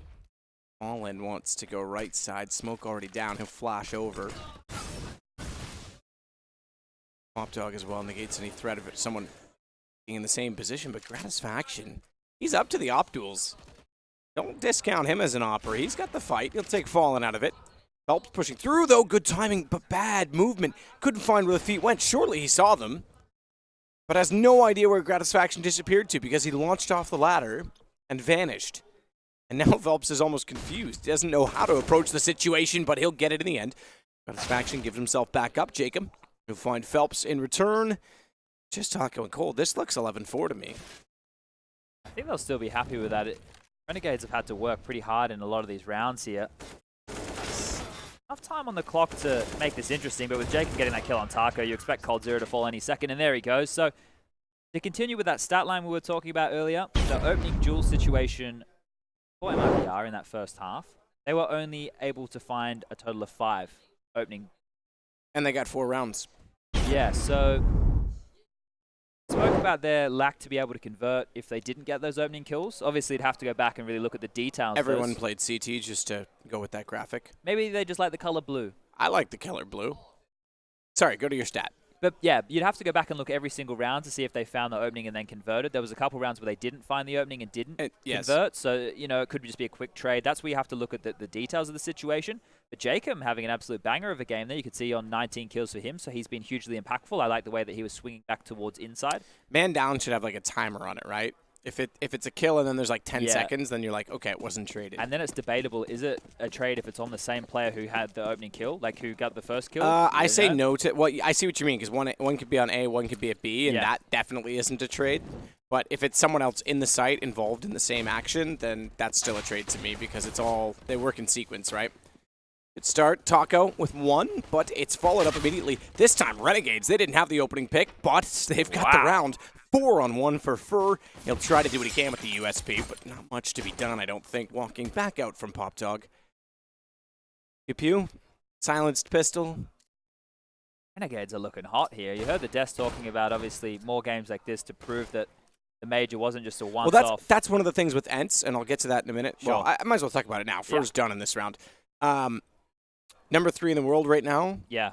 Played through the minor and then the round of 24 and then the major. Yep.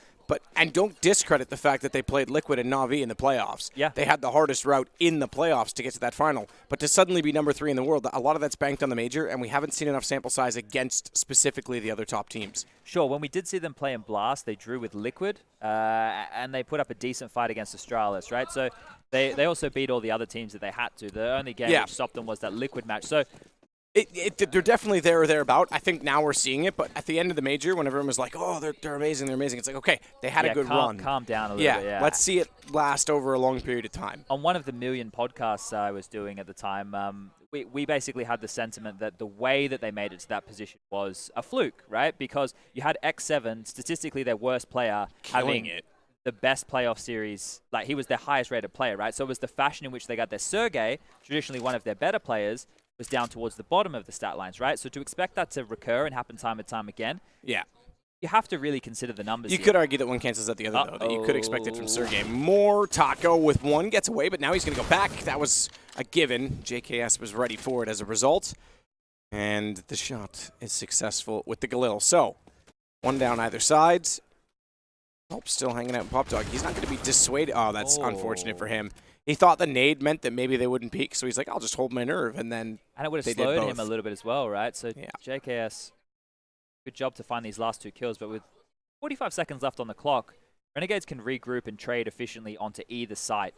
Now going out into the yard position, where I thought starting to go, however, Azza is now away towards inside. I think they're going to try and sell a fake towards this inner bomb site and then just hit out through Pop Dog here, which is risky with the amount of time and the amount of angles to clear. So Cold Zero can definitely play spoiler from this position. The nades and flashes come in. The call has been made, but Cold Zero doesn't want to rotate just yet. 15 seconds. Waiting Pop Dog as well. Oh, decent position to be in because backside of the E-box, catch them off. Slightly unorthodox when you're running in. You're not going to stare there. Home gets planted, and unfortunately, Fur once again finds himself in a 1-on-4, 13-4, looking to be the score. Or the Aussie. This is wild right now. All right, listen, man. You're the Australian and you didn't even answer. Come on. So here's the thing.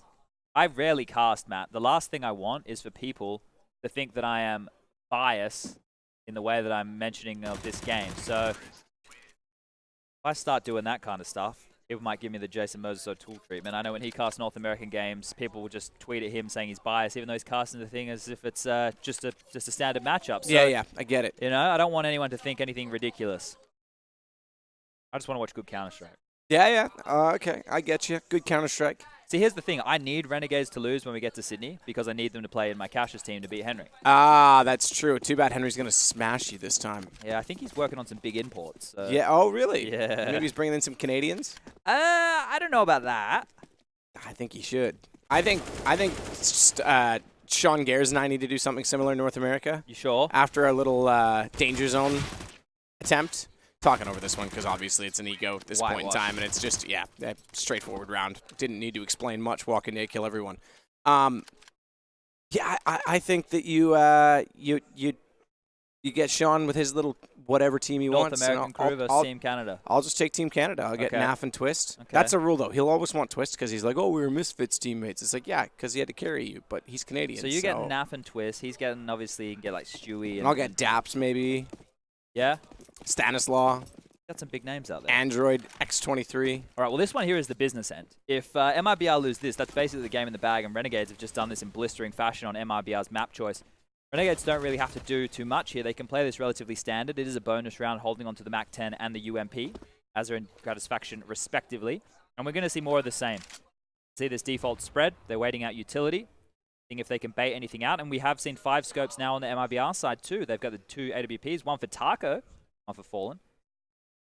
3 Orgs in the hands of Phelps, and Cold Zero. So as this one trickles on in, we've got a minute and 15 left on the clock. Feeling the pulse of this round. This would normally just be like a late inside hit, right? This is what you tend to expect. Default spread, make sure there's no crazy aggression from the CTs. After you've done that, you've baited out their standard utility, their protocol nades, as we like to call them. And then you go back and you execute with superior utility. Yep. And hopefully at that point, then you can give yourself an avenue into the bomb site and take the aim jewels. Now, first position towards the back of the bomb train. He needs to get at least 2 here because Taco is going to be smoked on off. I thought they were going to go for the high-sided boost as well, and with the position with Fur, they might have been able to catch one, but they're not. They're just looking to get the smokes out. Flashbang went in, not a nade, so didn't do any damage. Spots the feet Fur, but he's flashed, and he needs to be careful. Reload's going to be required, which means he'll get 1, but have to get that done. And they can start to push more than that. Didn't get a chance to get the full reload in because of utility. That forced him into an awkward position. Jacob got him down with the AK.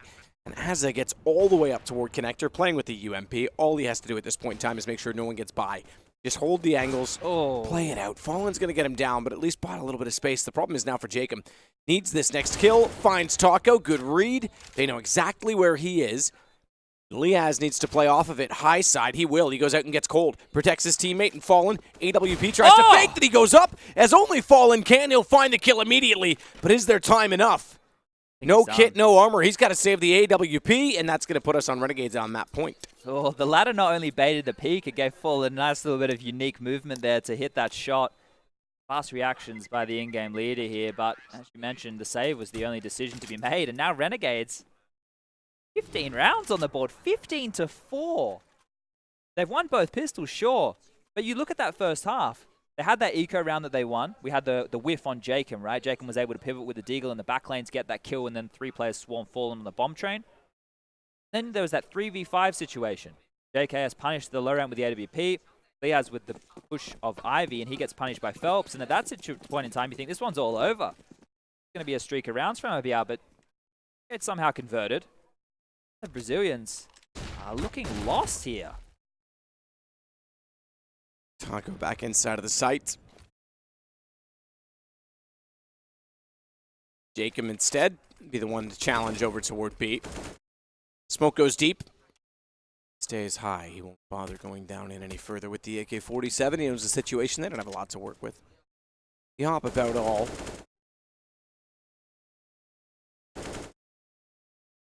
Bomb still out towards spawn. That says all you need to know about the round with a minute and 12 still on the clock.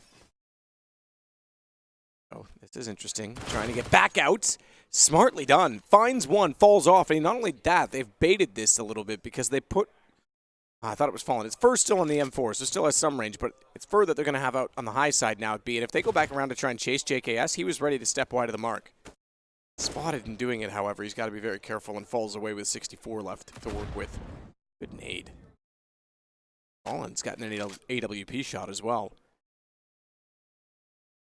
It's getting picked off all across the map here, and now they're not left with too many options. You have Gratisfaction with the AWP of his own. Still towards Team Main, but the call from the boss man, Anza, is we're going to be trying our luck towards the inner site here. Jacob for a pick towards high ramp, but Fur's not showing his head. We can playing a safe position, just getting them as they drop on off. Taco's still close with that MP9. He can do a lot of damage from a position like this. Oh, he should have. The problem is the smoke on the left side meant that Fur couldn't see Jacob, and that gave up his teammate. Not only that, he stepped a little bit too far off the ledge, gave away his aim, and Jacob's going to follow it up. Bomb goes down, 3 kills for him. Finally, though, Phelps arrives on the flank. Gratisfaction trades it immediately. 100 HP, Fallen to go against him on the op. It's a one-on-one battle for the game, and Gratisfaction beats Fallen to it, 16-4. Great turnaround in the last... Another round, Matt. Late rounds that they win. Another round that they have no business in winning. Like, absolutely no business at all. Another 3-on-5 situation. Jacob, an absolute masterclass. 28 kills from him in this game. We got 23 for JKS. Those two putting in big numbers there, but whew, every single situation I thought MIBR had stitched on up, they lost. And you can see here a little bit of discontent in the camp as... I'm not saying fingers are being pointed, but obviously words are being exchanged because on your own map choice, getting blown out of the water 16-4 here. By Renegades as well. That's not going to bode well with them at all. Fallen looked less than impressed. Phelps didn't really say anything. He seems to be quiet in a lot of those moments where they aren't actually super successful. He seems to be rather... reflective. Yeah, that's... I think he almost just kind of looks pissed. Yeah, I would be too after a 16-4 loss. You know, that's not the way you want things to go down here, especially when we're looking at a... but he has like, when I say he looks pissed, he almost has like a worried look on his face. Like, Phelps seems to have this like lack of confidence when they lose. Which is strange, right? He feels like, well, I think it's because when he left the team, part of the reason he left after that push, which was at a StarSeries against G2, the famous one on Inferno, where they both, he and Fur pushed down, died, gave away the round, went into overtime, lost the game. G2 went on to win the event. They were out in the semis. He took a lot of hate from that on the community. And to the point now where even when I see him lose games, I feel like he's like, oh, God. Because he always thinks that's just going to happen again. Like, it's like he's worried about the repercussions of it. Do we go to a break or do we go to the desk? I think we go to the desk. No, we go to a break. I lied. Bye. See ya.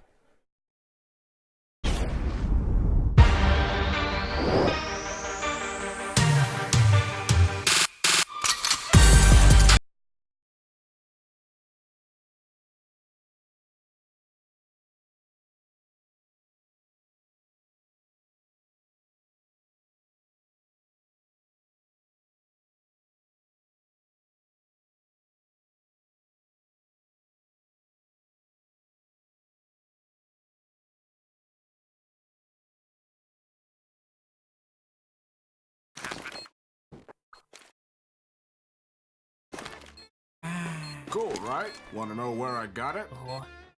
Well, look, go to cs.money. It's a trade platform and a marketplace at the same time. Just choose, click, and get. Good luck, bro.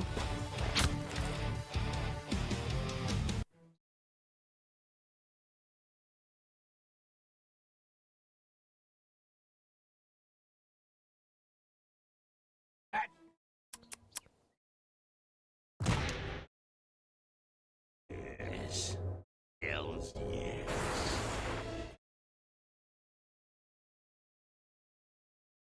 Armed and dangerous. Oh, hell yes. Hellcase.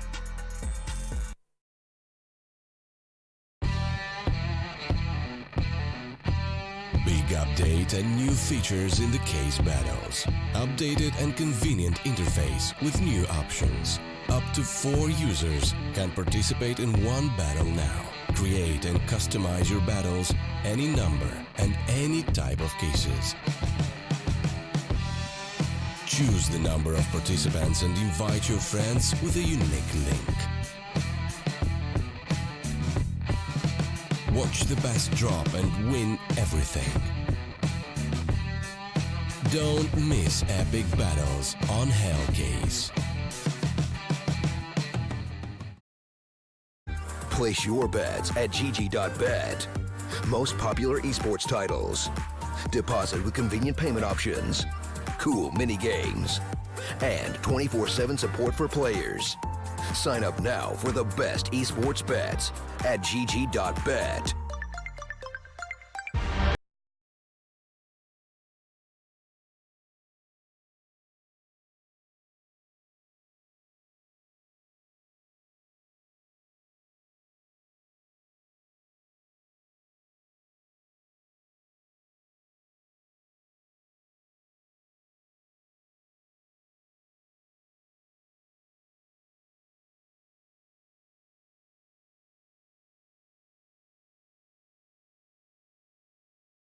Raking 16-4 was the score line that actually gives it to the side of the Australians / one New Zealander, and it is the Renegades that come out on top in a rather convincing fashion on train there over the boys from Brazil. And it's going to be Maniac and Thorn and myself here to make some sense of what it is that we all just witnessed together. That was ruder than James Banks breaking down an NRG North third map. Really? Censored. Sorry, man. Yeah, censorship, maybe different topic for a different day, maybe a different place altogether. Different time. But Maniac, let's maybe shift gears back into the game. What do you got? What is actually interesting is that the first half of that game looked very much like the major, right? So this is a MIBR with a rather good start on the T side. They take, kind of catch Renegades off guard a little bit. They get the money for them, get rolling a little bit. As soon as Renegades stabilized the financial situations, they had to double up on JKS, got his faction. MIBR were just out of solution. That's what happened at the major, so it ends up being 11-4. And at this point, we know all it takes really is a pistol round. MIBR can get the ball rolling on their CT side. They have done it at the major, but here, they didn't. They lose the pistol round, and Renegades close the map as they could have done at the major. Coulda, woulda, shoulda, but Duncan, I feel like that's something you want to.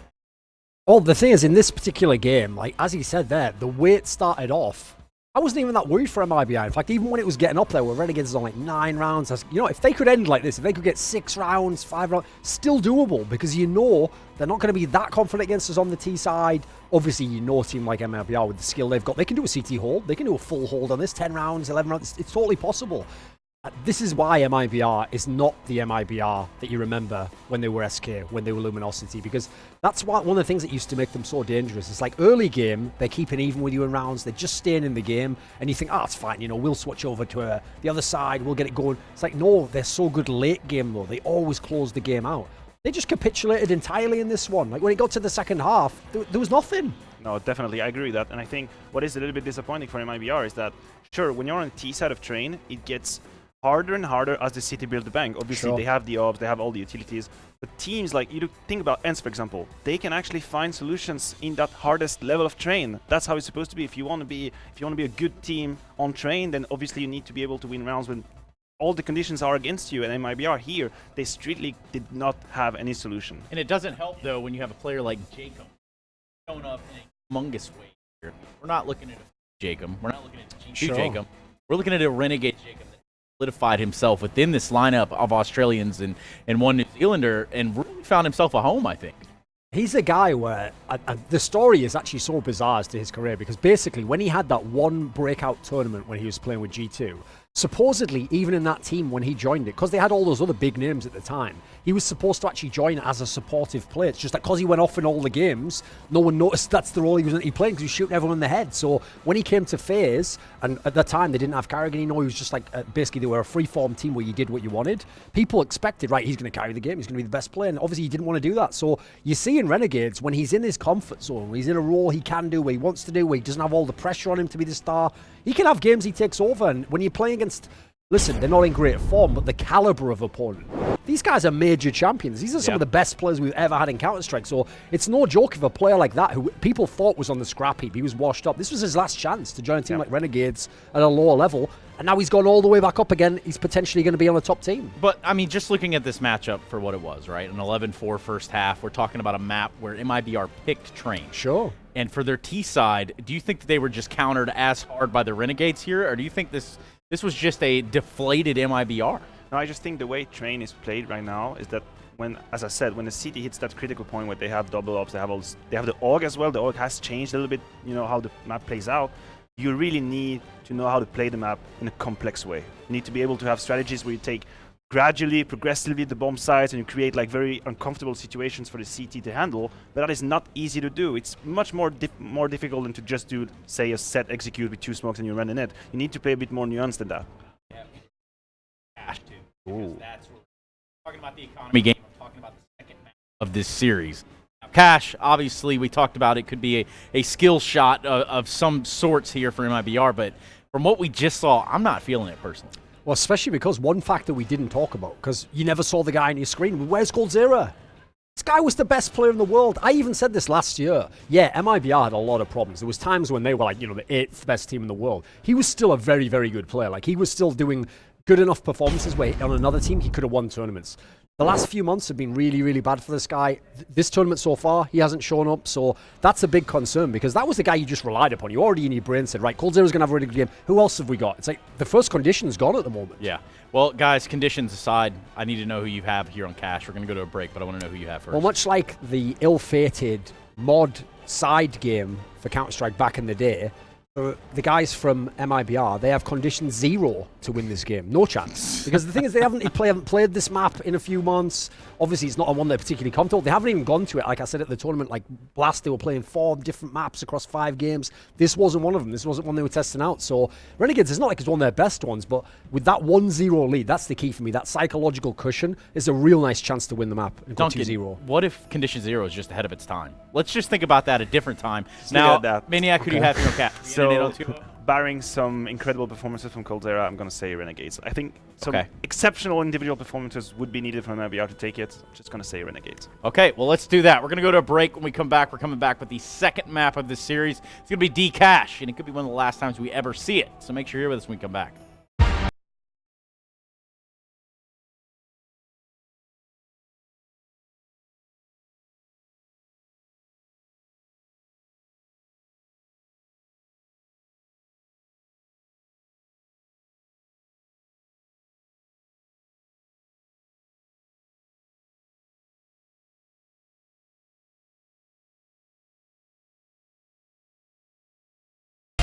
Place your bets at Csgo.bet. Most popular esports titles. Deposit with convenient payment options. Cool mini games. And 24/7 support for players. Sign up now for the best esports bets at Csgo.bet.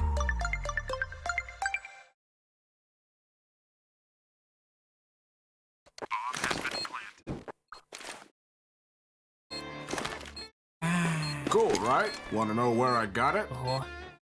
Well, look, go to CS.money. It's a trade platform and a marketplace at the same time. Just choose, click, and get. Good luck, bro.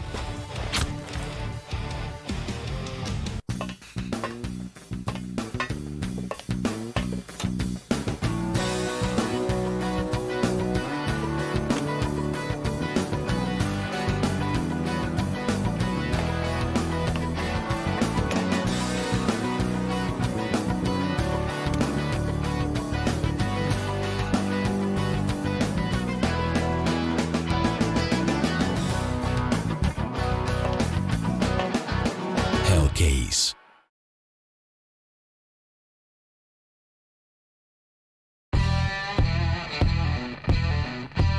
Big update and new features in the case battles. Updated and convenient interface with new options. Up to 4 users can participate in one battle now. Create and customize your battles, any number and any type of cases. Choose the number of participants and invite your friends with a unique link. Watch the best drop and win everything. Don't miss epic battles on Hellcase.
We are back. We are ready. It took us a while. I had to go to the bathroom. That's why we had a delay. The cake went straight through you. It did. We actually laced it. That would be weird. On a cast, that would be a prank. Speaking of April Fools for tomorrow, just oh dear, I forgot. Someone who's casting have to run off to the bathroom all of a sudden. I made an April Fool's joke yesterday with Harry. Yeah? What was that? I said to Harry, I said, I heard April Fool's is cancelled this year, and he goes, why? I said, we can't get a bigger joke than Brexit. But wow. What do you think? Got to work on it? How's my stand-up career looking? Not great. Okay. Well, nor's MIBR. But you're sitting down, so it's fine. MIBR is not. The fact that it's their map choice and they lose 16, what was it, 5? Like 4. Ooh. That's right. It would have been 5. I thought they got the last round. Yeah. That's right. They were up like 5-on-2 or whatever. They lost several 3v5s in that game. They lost a lot of situations where they probably should have converted them. Both pistol rounds went against them. We're going to have the knife round here, but while this slashy stabby goes down, Cash. Ever since this team, Matthew, has come back together, the MIBR roster that is, they've yet to play Cash. It's weird for me to look at Cash and think that it's the map going out next. Well, we all know that, is it... I'm going to butcher his name. I say FM Pone, but is it... It's FMPONE. He said that he would prefer people spell it, apparently. Okay. That makes it a little bit harder. Yeah. You've just dipped out on for me. Yeah, I dipped out for me too. I think I'm kind of backish. I can kind of hear you. I'm very quiet for myself now. Hopefully I didn't like pull a cable or something. But nonetheless, I'm going to continue talking as though everything seems normal. He has indicated that he's remaking the map, and that's fine. And there we go. If Valve want to bring in the next version, that's great. It's just weird to me because it's such a staple of the map pool, to the point where it's such a staple that we don't see it often because so many teams play it, it's often banned, which to me, okay, sure, maybe if everyone bans it, you can argue that you want to take it out and bring something in fresh to change up the map pools, but it also says that it's a nice neutral map in a lot of ways. So when you do see it, it's usually close contests. Sure. I think when we see it in... at least with these two teams going toe-to-toe, if you look back at MIBR's history when they had Stewie and Tarek on the roster, the last time they played it was against Liquid, and that was last year. Yep. I believe it was in ENCE. I'd have to go back and just double-check, but it was like a 16-2 scoreline that they got destroyed. So they were never fond of this map. No, they did play it for like a very small patch. I was actually going to bring up some things with Renegades, especially in the minds of, it would only be in the minds of Azza and JKS, because when we used to play SK Luminosity back in the day when they were the best team in the world and we were also in North America, the scary factor was we would always lose to them and quite badly. And it's only been in recent times when this team's come back together that they haven't been hitting the heights that they are known for. And Renegades have been looking like a much stronger unit. So I thought there might be a lingering mental lapse for maybe JKS and Azza, but clearly not because we just saw JKS have a really good game. He had an excellent game. Him and Jacob both had great starts. So Cash, here we go. Might be one of the last events that we see it at because Vertigo comes in next. You know what?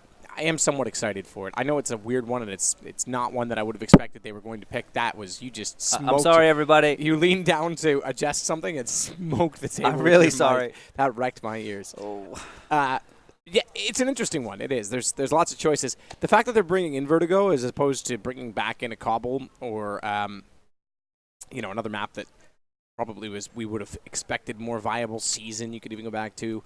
It says that they're opening their minds up to different things, and as such, that means you could see maps like Vertigo or Biome and other ones coming in. We had a little observer freeze, that's why. So the map is still underway. Azza's gotten 2 inside of the site. Taco has pulled back on Leah's, and now we are back to live on the observer. It's Azza in 1 versus 3. CT side completely surrounded. Fur's gone deep. He baits the shots away. Taco wraps around the corner, and he'll find the kill. They'll get the defuse immediately. Or rather, I take that back. Why am I saying defuse? They're on the T side. Everything's confusing because of this lag. Yes. I saw him typing in the bomb. It's actually him planting it after the fact. I was like, he's defusing, but all right. We'll get this fixed any second, everybody at home. Now, I can tell you what's going on. I can give you a quick summary of that pistol round from what we missed. Basically, they pushed up highway and they isolated all of the rotators. They took them out first, and that was just the players left on the bomb site. They didn't actually bother rotating towards B. They just stayed as a group and then traded out and finished the round, which we saw.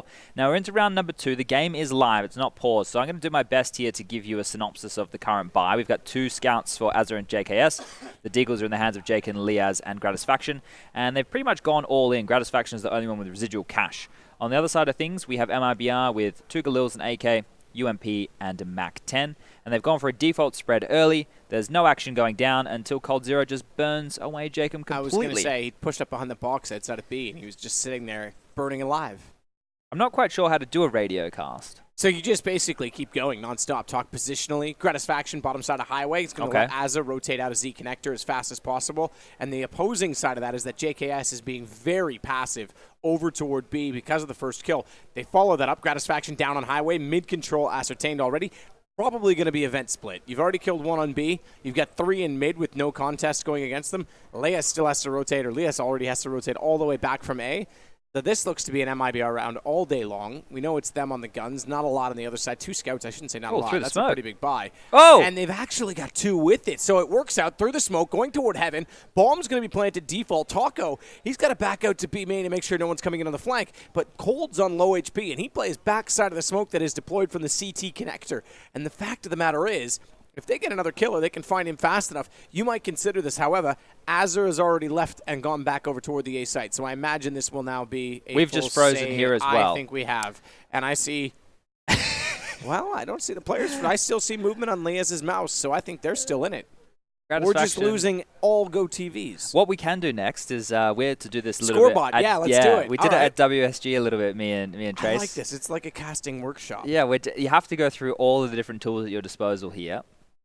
But we'll see how much action we can bring you guys. I'm very sorry for this little technical hiccup. Hopefully we're back underway any second.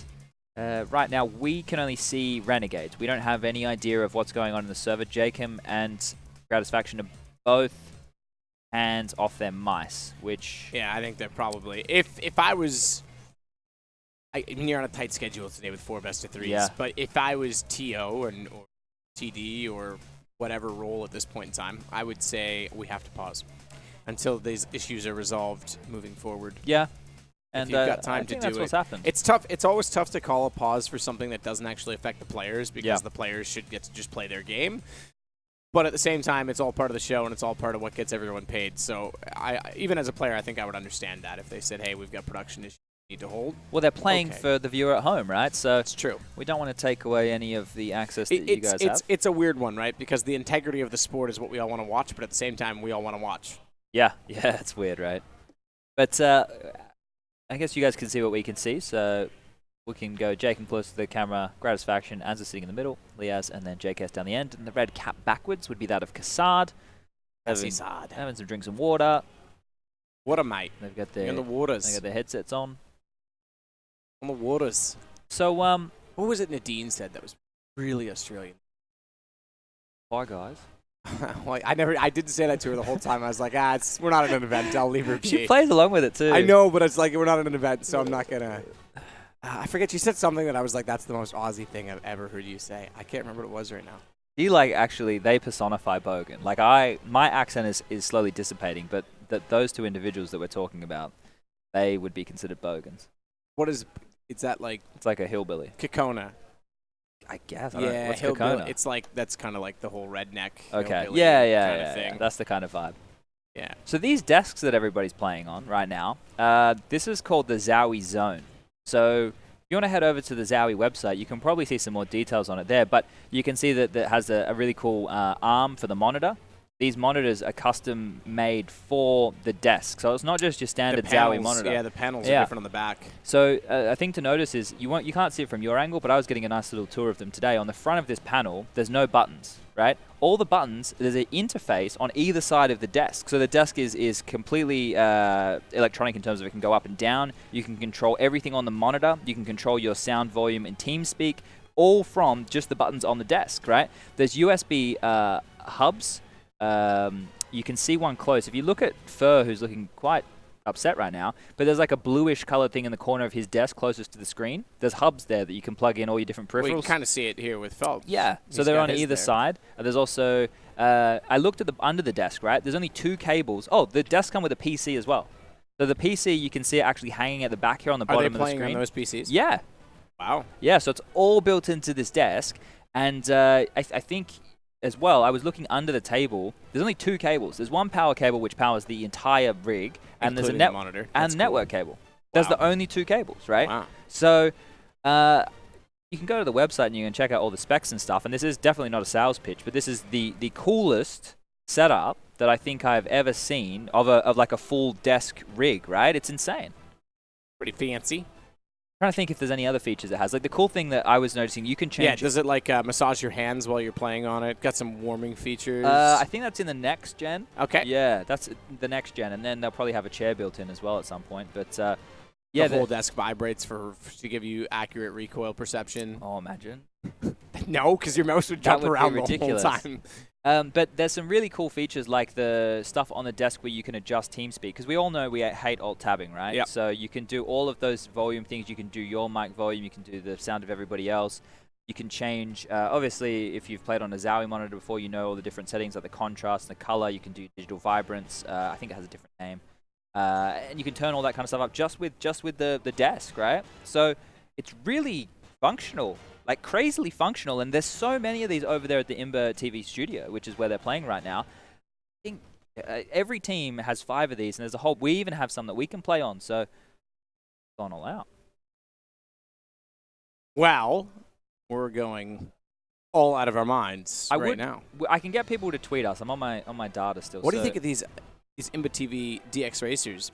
They're really like blue and purple. It's an interesting color mix, but I kind of dig it. It makes me feel like a child, like when gaming was colorful and fun and bright, and it's like, yeah, okay, I can get behind that. There's actually bigger ones in the studio that are like they're huge. I'll have to take you over there later to show you, but they're bigger. Like their backs are huger. I guess the headrest is bigger. Everything is like just more sizable. Normally big. Okay, we're getting some high fives and fist bumps. This is a good sign.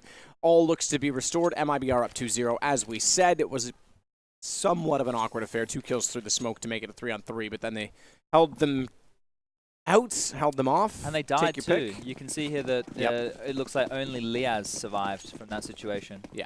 So, and he died in the pistol, so yeah, it was definitely last round. He seemed to rotate off quite early to head back over. So did Azza. And speaking of Liaz, he's going to push up this time with that back 10, the only gun, the only armor to work with. Azza's got a flashbang, so maybe they want to try and get him in position. Where's Azza playing? Can't see just yet. He's at mid. They're all pretty much at mid. So he's actually down at the bottom of highway. So he could have flashed his teammate in. Has elected not to as of yet. Above AK in hands. Quick little check down below, but not a full commitment to it. And he'll likely check it again. They need to. That Mac 10 could cause problems if they don't. Molotov at the bags. There it is. Spotted. Dealt with. Liaz goes down. Takes absolutely no damage. In fact, no damage at all to any of the MIBR players. I say yet, there should be some, and there it is. Dink coming out from far, but still they hold. And Phelps finds 2. Much better aim than one particular round I can think of on Train. Yeah, he'll be kicking himself for that one, but if they're able to claw back on map number 2, which is the pick of Renegades, and go the distance to the 3rd, now we're cooking with gas, but see a long way before we get there, where we get stuck into the game. The first gun round as Renegades up 4 orgs. M4 in the hands of JKS. Not silenced, and Gratisfaction's been able to get up his AWP of choice over on the MIBR side, just Fallen, the only one who doesn't have an AK-47. Everybody else wielding those bad boys. Looks like a relatively quick approach over towards A main. Very decisive early from MIBR. This is probably going to be a pop, of a pounce on A bomb site, and they get an opportunity to overwhelm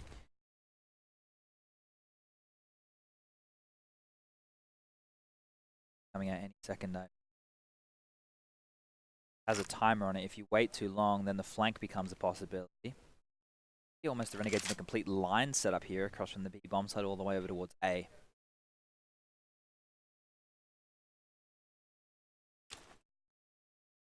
Smoke ready, backside of Big Red.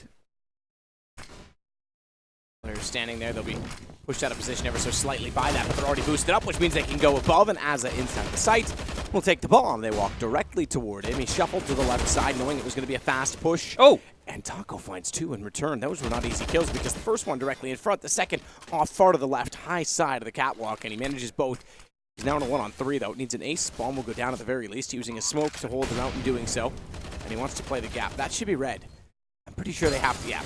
Jacob knows exactly that. If he's throwing that smoke, there's going to be a gap in it. Check the gap. First thing you should do, he knows he has to be aggressive. He needs to find one of the 3. He can't sit back on his heels. And as such, he gets him and finds the first round for Renegades. Important kills, though, from Taco. If that was a clean round for Renegades there, then would have been able to start building a bank. But because it was dicey, have to drop some weapons over. They'll have scavenge that AWP to give it back to Gratisfaction. Org will be dropped Liaz as well, so everybody's going to have a buy, and they've been able to get the utility behind it, but what the issue becomes is the residual cash. You can see JKS and Azza are bottoming out there. On the other side of things, now we have the buy round going on. Phelps actually has the AWP. I assume that means he's going to be going for a fast pick somewhere. Towards this B bomb site appears to be the port of call for him. See if he can beat them to it, as Jacob will make it across to Checkers, and JKS is still up towards Heaven. This early duel isn't going to go down, or... Oh, he found him through the wall, actually, so... Did do some damage with the AWP, but he's going to swap it back over to Fallen now and return normality here. Arco's pushed up very, very hard at the squeaky door, and his position is listen and hear if there's any rotation over towards the A site. Can also be a bit of a nuisance if he opens and closes that, throws some utility. It has to keep players towards that bomb site. But now after the default spread, it looks like they want to go for mid control. Let's go far. Fallen and Fur get the damage from that. Just to note, Renegades are doing a good job at limping out their utility. They're not throwing it all at the start of the round here, so have a chance to defend later. They're using those orgs to hold aggressive angles and make sure that they don't need to just throw grenades to hold off the early aim duels. Now after mid's been taken, we can see Phelps and Fur have been able to make their way out. They're going to boost onto white box momentarily. Gratisfaction will be smoked out of position. So right now, Azure and Gratisfaction find themselves in a very awkward place, and Liaz is stuck over towards quad. To get back in through the smoke before he's caught out from the players on highway.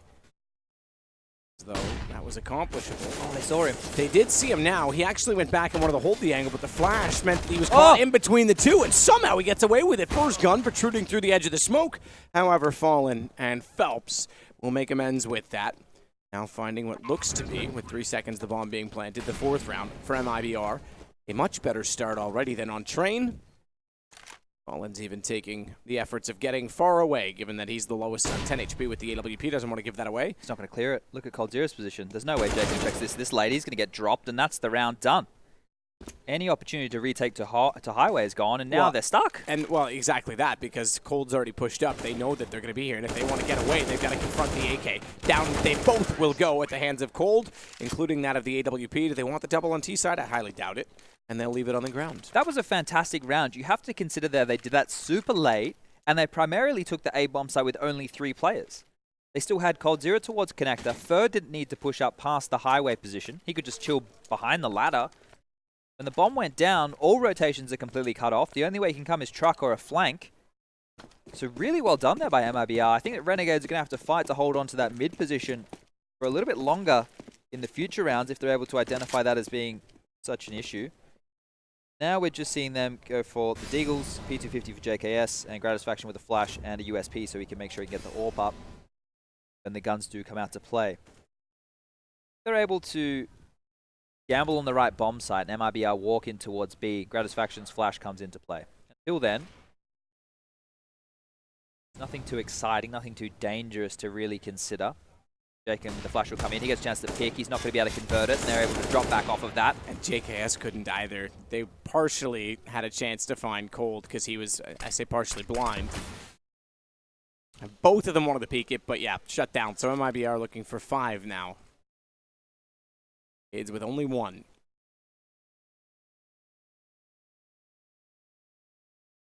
Aaron Ward.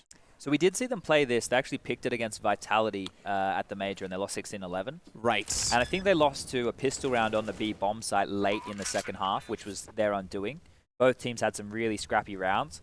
And I didn't actually think it was a major strength of Renegades, and for them to pick into the unknown because you don't know what MIBR have prepped, it's an interesting choice. I heard Duncan on the desk talking about maybe they could have picked into Inferno. Obviously a map that MIBR favors, but show a lot of weakness on, a lot of hesitation. Yeah, it's weird. They love that map, but yet, and I used to think that on Old Inferno, they were the best of the best at it. Their executions were so sharp, but they never found the same form on this current version of Inferno for whatever reason, because it is, of the maps that were redone, I think, probably the best of the ones that were redone. Looks phenomenal. I guess I kind of don't consider the Mirage remake because like that happened so early on and that was just very gradual normal. as well. It was very gradual, but it took out the railing coming out of Palace, for example. Sure. That one was significant because now you can drop off quicker. Changes like that to clean things up are great, but getting rid of the tow truck on Inferno was great, and cleaning up Banana, those to me were way better changes than any other map got. So not a lot was changed, but there's those slight little things in how you can play Banana with utility. They've never found their feet on it in the same way, and like you said, they always go to it in best of threes normally. Yeah, this is one of the first times we haven't seen them actually have to play it in a while. I was going to say, yeah, but it's a weird one because their success rate on it is a lot lower than what you think for what we would call the home map. The home map being a team of Astralis has 5 good maps, arguably 6. The home map would be Nuke at this point for them, right? It's the one that you're the best at of all of them. Mind you, they're like, what, 17-0 now on... Their Inferno is ridiculous as well. Yeah, right? Like, Astralis has 5 home maps. All right, fair enough. Bad argument. But every team's got one that stands out above the rest. Sure. Very important to have as well. As we can see here, there has been an adjustment coming from Renegades. They're playing Jacob, who's normally a link player, over towards that B-bomb site, up close and personal in mid. Gratisfaction over towards the sandbag position, looking towards boost. And Azza connects the dots towards A by playing a highway role. That puts pressure on Liaz and JKS as bomb site anchors. And as we can see here, all seeing vision of the map, players from MIBR are congregating over towards the B lobby to execute. They have enough utility to smoke off Heaven, to smoke off CD spawn, get a couple of Molotovs, the bomb site for key positions. Gratisfaction has rotated over just in time, but the flash has come out. He's going to be blind. He's not going to be able to do anything. JKS spams down. He's going to get traded just for one now. Got to get one of his own, and the rotation from JKM was predicted by Phelps. It was just in a 3-on-3 as the bomb should get planted any second now. As it's time to find the kill. They were both blinded up. He does manage to get cold in the end, but the time in which it took him to do so, Phelps got his vision back and was able to immediately peek. No bomb planned yet. 18 seconds. Fallen is on the site. He'll do it now, and he'll hold the op at the ready, not peeking high side, and if he does, he needs to be very careful. Gratisfaction poised and ready. Does he? Oh, not quite spot the shin. I think he might have. In one of the adjustments, I think a toe might have gone beyond because Grat's trying to fire into it and get a little bit lucky at this point in time. Wow. But Fallen held and found Liaz walking through and the hand sticking out. That's all he needs. That's all he needs to shoot at. A sliver to take the ring down. off the finger. I like the fact that Renegades have taken a pause here. That's very important because you can see where their cash is at right now. Not in a position where they can get a buy with utility behind it, but they could go for something scrappy. You get a couple of M4s on the board, UMPs as compromises for Jacob and Gratisfaction, or they could even go Famises depending on the they want to play on the map. Everything is really good for MIBR right now. Obviously, the execute gets dicey in that middle period when the trades go down, but a 2-on-2, a 2-on-3, something like that in a post plant, or even just a bomb site taken situation with the bomb in a position to be planted, feeling pretty safe, right? You're feeling like they're in a good position. Those mid rounds is what used to be the bread and butter. The SKs, the Luminosities of the world. So the game changes at that point, right? It's just getting into the game that appears to be more of an issue for MIBR, especially within that first map. Now we're looking at partial buy from Renegades, Scout for JKS, UMP, 2 Deagles, P250. So almost every round feels dangerous in Counter-Strike at this point. It did before, but we get even a little bit more of investment. These changes to the economy as late. Teams aren't worried about getting reset. That doesn't exist when you're losing. At least on big losing streaks. Okay. Right. That was just completely through the smoke, ladies and gentlemen. He just shot one bullet, and Fur was absolutely dismantled. This pop flash is going to come in any second from Liaz, so Azza has a chance to get more. Here it comes. Azza flashed in, was not ready for Fallen. Not at all. Looked immediately to the doors, but the bully was at the lockers waiting all along. And Fallen finds it to get it back. Liaz wants to go back around again with the AWP. Why am I saying that? The Deagle, but it's the AWP that gets the kill against him. And Gratisfaction is going to follow in his exact footsteps to get the Deagle back. Thankfully, doesn't go one beyond and gives himself up in the outside of the smoke. Sometimes you have that intuition. You're just like, now. Dead. Yeah. Still lucky when it happened. Okay. Well, okay, cold. Peace, I guess. Through the edge of the wall, to be fair.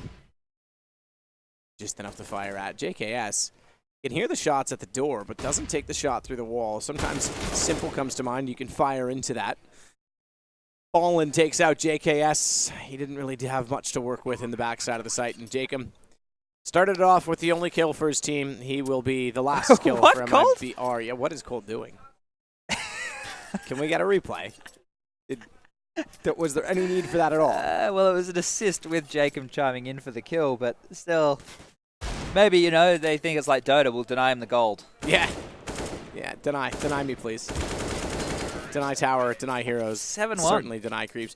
I love that you get money for denying creeps in Dota now. It's a more of an incentive, right? It's better for supports. I hate supporting. The people that I've currently started playing with again, just to try and get to know the game a little bit again, I have to support with them because they're all they have their ganker and lurker, they have their jungler, they have their mid. Like, well, cool, I'll be number 5. Don't worry about me. And every time I'm like, I have no money. Like, how do I? So now I can deny. He might have. Yeah, that was through the edge of it.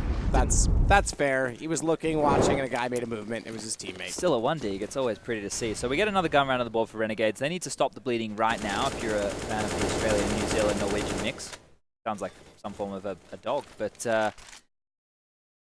here, not looking good at all. MIBR are dominant.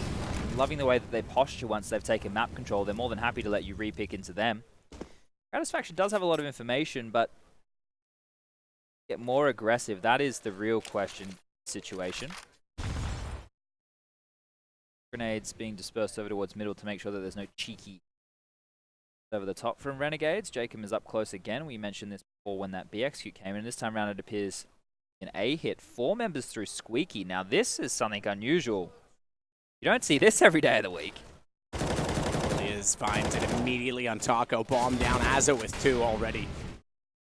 I guess that's why you don't see this every day of the week, because it is a very tight choke point to come on out of. Hank loves that strat. On the pistol round, yeah. Yeah, 4-door pistol. I think now it's become a mind game whether he's going to call it or not, but they still have a bit of territory here. Phelps and Cold Zero have made their way out to forklift positions. They're doing a bit of that posturing like I was talking about before. They're just standing and waiting for Renegades to offer themselves up. Flashes and nades now being volleyed back. Cold Zero goes up and over. He might be able to get this kill on JKS up towards the top, but first, and now it is a 1-on-4. Could be done and dusted, really. There it is. Yeah, gone. So second round for Renegades.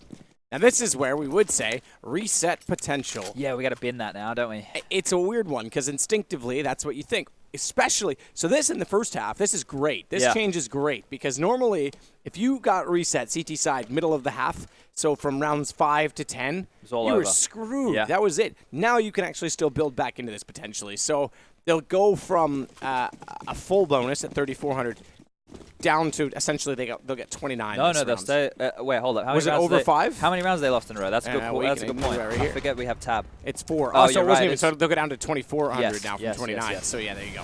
So that's very important in the order of the rounds lost, right? So if they had won the first 2 and then lost 7 in a row, then they would have gone down to 3,400. So you're bang on that they're going to not have that max loss bonus. But they're going to have a bonus that will still allow them to get It's higher than the 14. Exactly, which is I think anything beyond 5 shouldn't stack. Yes, I agree. And like you should, if you win 7 in a row and lose 1, you should get down to 29. You shouldn't just stay at 3,400. I agree. I think that could be looked at. Obviously, Valve want to get a really big sample size first. That's how they do it. They want to get the data because the game developers. This game develops. MIBR did find the opening on Gratisfaction quite easily. Once again, just congregating as a unit. They're doing things as a team right now. Really no need for lurkers at all, and they want to pounce on this A bomb site this time round through the more common route of main, and they pop on out. Liaz over towards quad. He has to do a lot of work now because Azza has fallen already. Spamming away from the truck was Jacob. He gets popped through from the orbit ball, and still alive is Liaz, but eventually found by Fur. JKS has no option but to save, and that's if they're going to let him save, because they can chase. There's no reason that IBR can't run at him. Not trying to take the big green out of his hands. He only has 250 in the bank. He has the least amount of money right now. Do everything he can to hold on to this. Well, another $100 for him. It's such a... I really don't like that the CZ and the Orb have $100. Yeah, you think it should be more? I think it should just... I don't think you should get any less. Yeah, I guess. I mean, 300 is not a lot. It's probably not going to change things that much because an op costs so much money anyway.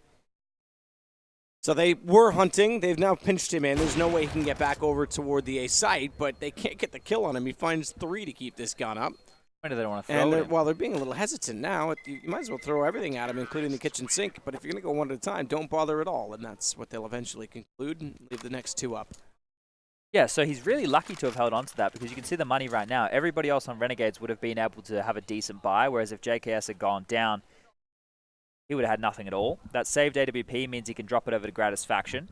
Yeah, absolutely. I mean, and I think Leah's had 55 something or 59, so or 53.50 off 200. So do the math, whatever that is, 55.50. Yeah, better this time than yesterday. I did some bad maths last night with Scrawny.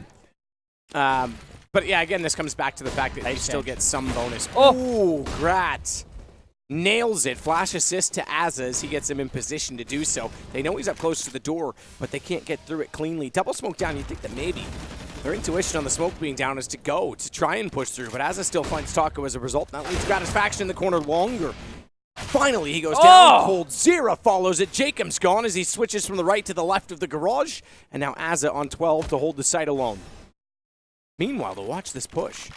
Yeah, but Phelps is looking at it. Phelps is watching. Oh, he is. You're right. Okay, so he's looking. We don't see it. There you go. JKS thinks he's going to have this in the clear. Phelps is so low on HP, though. That's still the bomb. That changes the whole round because now the retention's drawn the other way. Azza can transfer out of a tight position inside of the site. 12 HP. He's actually going to try and go around and join his teammate. In fact, that's spammable on the left. If they could play the information on that, he could potentially just hold that angle at middle, but he wants to get in position entirely with his teammate. Oh, they're super scared of Fallen, though, who was in squeaky door, right? So JKS, he's now stuck between a rock and a hard place. He doesn't know that that position is currently not being watched.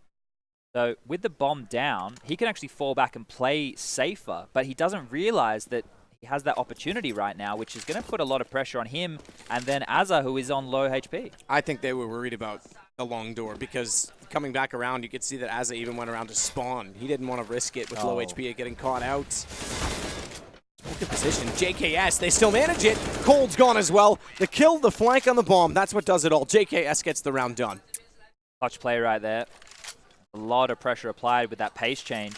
Gratisfaction did a really good job to get one, but then Coldzera in transition with those 2 big kills, it felt like it was enough. It really felt like it was enough. Obviously, if Phelps didn't have the bomb in that situation, it would never have unfolded like that. So him being low HP, him having the bomb, and JKS with the flank, those 3 stars had to align for that round to even be possible for Renegade. So not convincing by the slightest margin just yet. See what this means is MIBR are now the ones hampered for cash. Fur only has a deagle, 2 Galils for Phelps and Fallen. I knew he was going to take the shot. Didn't quite get the lineup right for the crouched player. He saw the smoke, right? Pretty obvious. Very interesting if MIBR aren't able to convert because they will have to take either a force or an eco in the following. It's kind of how this new money system hampers the winners in a way. You'd say with an 8-3 scoreline that you'd expect them to build up a huge bank. There's Gratisfaction striking and Fallen on the instant trade for Azza there. Fallen will fall back. Has to do so. Smoke goes down at Z Connector. JKS still inside of the fence. Peeks out, catches one off. That's Purr. Cold wants to try and get him back, but he can't because JKS won't give him a chance in doing so. That's still holding it out. Taco down. Good recovery. All on a Coldzera. This is looking much better from Renegades. Getting map control, playing off of each other. Not being dictated to in the same way, right? Yep. So now, Cold sits and waits, boosted up. At least he was there early. He can stay up here, but as soon as he gives this position up, won't be a why. I guess you can self-boost back from that garage position, but good luck with it. Jacob's going to get the shot, take him down, and it's now 4. So 3 from the last 4 rounds going Renegade's way. I should say, sorry, 2. They had, sorry, it was 7-2. It was not 7-1. So they've got 2 in the last 3. 2 on the stretch here. So no, I was right. 3 from the last 4. Yeah, okay, all right. I was there. Just to note, if you are interested in watching multiple games of Counter-Strike at once, we do have NRG taking on Fnatic on the secondary stream, being cast by Launders and Squanny right now. Their first map is Cache, which is the map choice of Fnatic. The score is 1-1. They've just started. Oh, okay. We have a long way to go before that starts to really heat on up. This is just going to be a B pounce early with a flashbang on the back of Fallen. So Gratisfaction and JKS over towards B need to get a lot done. Flash will come in. And now Grat's going to fall back, and JKS gets the chance to mop one of his favorite things to do when I played with him. Just, how did he get that last one? That was an ace, but that last shot on Taco, that transfer was a... Yeah. That was a special thing. Pretty good old Juzzy. Well, they're going to call for a pause. Fallen will be the one to do so because they do not like losing rounds in this fashion. You said it. He likes to do this. Watch this last kill. Last bullet on a snap to the left. Okay. Why not? All right, so if we kind of reflect on what was working for MIBR, they had some success when Renegades were playing more passive mid. Had a cool little A split that they did while holding onto a lot of mid real estate. They were doing late A pounces. They did a set B execute. Maybe they'll try and go back to that set B execute that they did. So they know that Renegades is having to lean a little bit more towards middle. You could feign a bit of a mid take, keep people honest, use the Molotovs to clear out the vent positions, and then you time your B hit so that nobody can be reboosted or retake that position. That could allow relatively easy avenue for MIBR. But I talk about Molotov, I talk about Flames. Money's the problem because they haven't been able to invest into any at all here. They do have some smokes, they do have some flashes. Not much more, as Fallen is going to go put a lot of early pressure on the B bomb site. It was dry, he didn't use any smokes to obscure his path. Everybody else appears to be setting up over towards A. So we've got Fur up close towards the A main smoke. We've got Phelps and Toe maybe ready with the pop flash. Coldzera watching the boost from Squeaky and Taco up close. So it is going to be this A hit again. This is similar to what we saw them do on the first gun round of the game, and they were cut down relatively convincingly by Azza and Liaz in a very similar setup to what we see right now. Same execute coming on in. This time the counter utility is there from Renegades, and that's really slowed the approach. Nothing left in the bank for MIBR. They've basically used everything. One smoke and two flashes. Kind of 4 players are basically on this A-bomb size. They're pushing out through the smoke. Well, perhaps it's good that they did because they've already lost. Leah's up on top of the red crate. It's Gratisfaction wants to get back on highway. Jacob was up above. This view actually gives us a pretty good idea of the setup as now we go back in on board with Leah's. Still waiting toward the fence. 23 HP for Gratisfaction, but he's on the off and knows they're looking to try and work in from the door. They're inside of the site. Thankfully, he backed off when he did because the up-close angle may have caught him off. Fur on 4. Oh, Leaz is going to get wrecked in this position, surely. Wow, now that they've got JKS down, I think he will. Good play from Fallen. Sat at default. They had no idea he was that far.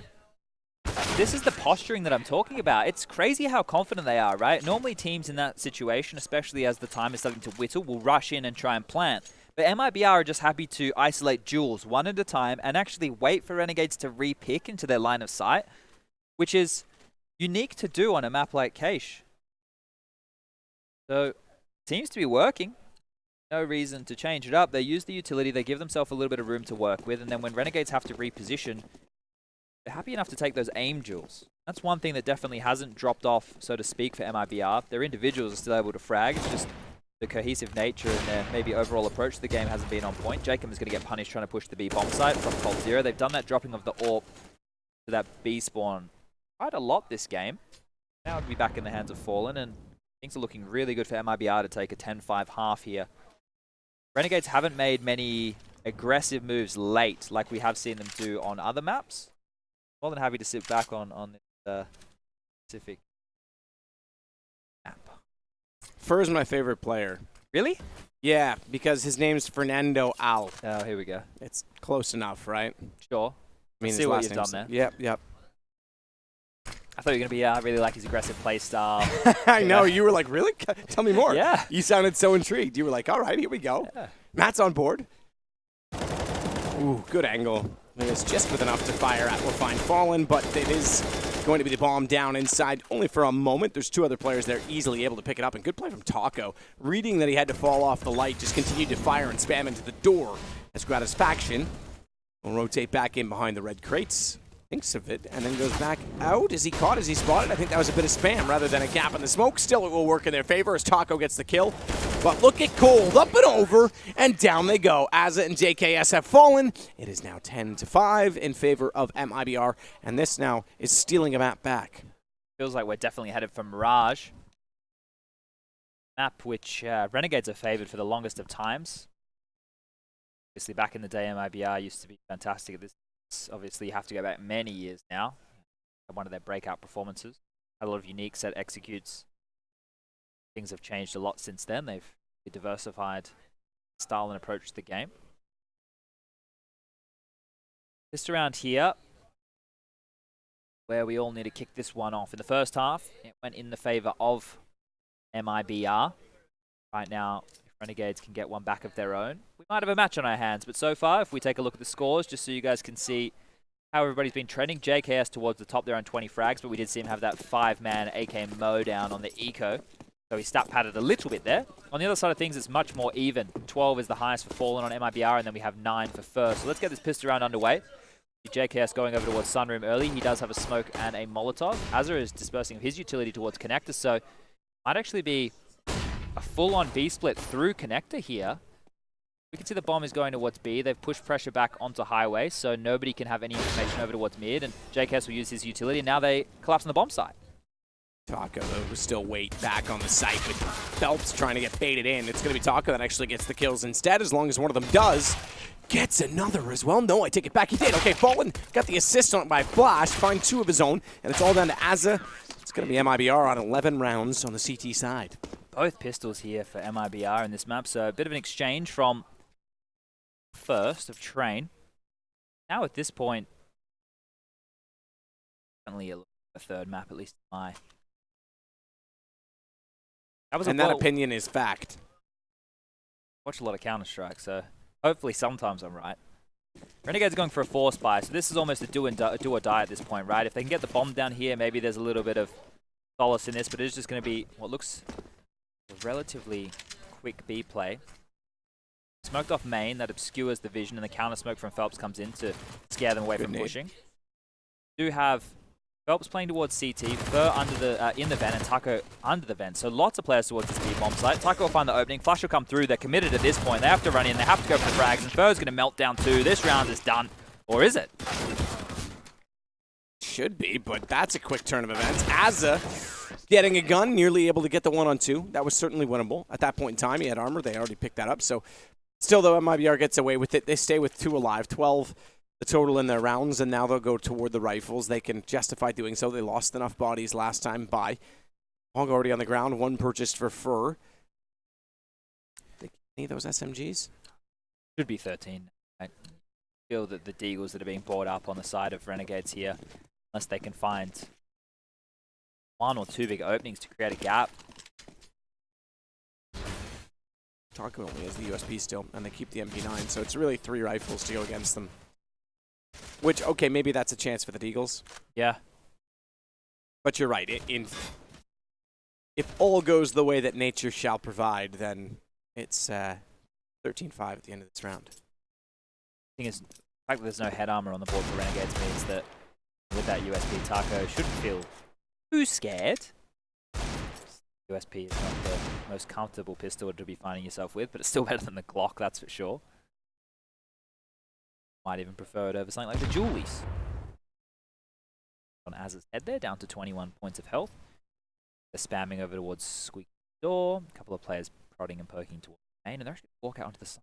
So they've made their way out to Forklift, and they've had a duel with Cold Zero towards the fence position. So lots of damage being done, but no kills actually going down as Cold Zero will finish off 2. Someone in transition towards middle. Gets a little bit interesting now, but if he goes down, which he will, the pressure is now on Liaz and JKS over towards this A site. Still just looking to hope and find frags. Cold Zero will take down 1 more, and Liaz will eventually fall to Fur. That's all she wrote as we are looking to score of 13-5 in favor of MIBR, who are looking much better than they did on that first map. Remember, this is the choice of Renegades. Know that there is no map history for this roster, at least it's I guess it's reformation. So Renegades picked into the unknown here, hoping that their confidence, their practice, and their pedigree would be enough. Once again, they were punished for picking into a map that they thought they'd be stronger on at the major. Dust 2 absolutely destroyed. I believe the scoreline was 16-6. Yep. Now looking at a very similar scoreline on Cage. So Mirage is where the battle for supremacy is all going to go down. Jacob, just to compare to his last game on Train, where he started out with 5 kills in the first 2 rounds, only has 3. I think he blew his load a little bit too early. 18, perhaps. Yeah, that's certainly a possibility. Definitely a sprint. I mean, it's definitely a marathon, not a sprint, So here we go, getting round number 19 underway. The AK is finally up in the hands of the Renegades players, going up against 3 Orgs, an M4, and an AWP. It's going to be a little bit of tension for this main control as he's going to be thrown back and forth, going to get burnt on down his fall, and he's going to take a shot through. Look at him! Yeah, they're outside of the garage. And Fallen just got wrecked by that. It's clever. Not a lot of teams elect to do that, but when you know someone's going to push in, you can get a lineup through that garage. Speaking of lineups, Phelps, he tries to line them up, but all he does is actually bait in for Phelps found one out of the 3 as well, so all of them going down, and MIBR unscathed. I shouldn't say that entirely. Phelps goes to 22 in that regard, but Fallen already was on 10, and that was elsewhere, so it was a pretty good job done to find 3 for the price of health. What a great team effort by MIBR here. Everybody's had their moments. Put up the wall when they've needed to. Renegades really unable to find any answers here. JKS doesn't even have a kill in this second half. I mentioned he had 20 within the first. He's still sitting on 20 right now. Sure, we're only 4 rounds in, but haven't really felt that deadly at all for the Renegades. Quite a flat T showing thus far.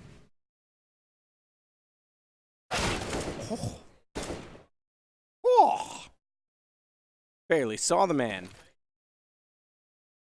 Yes, gets 1.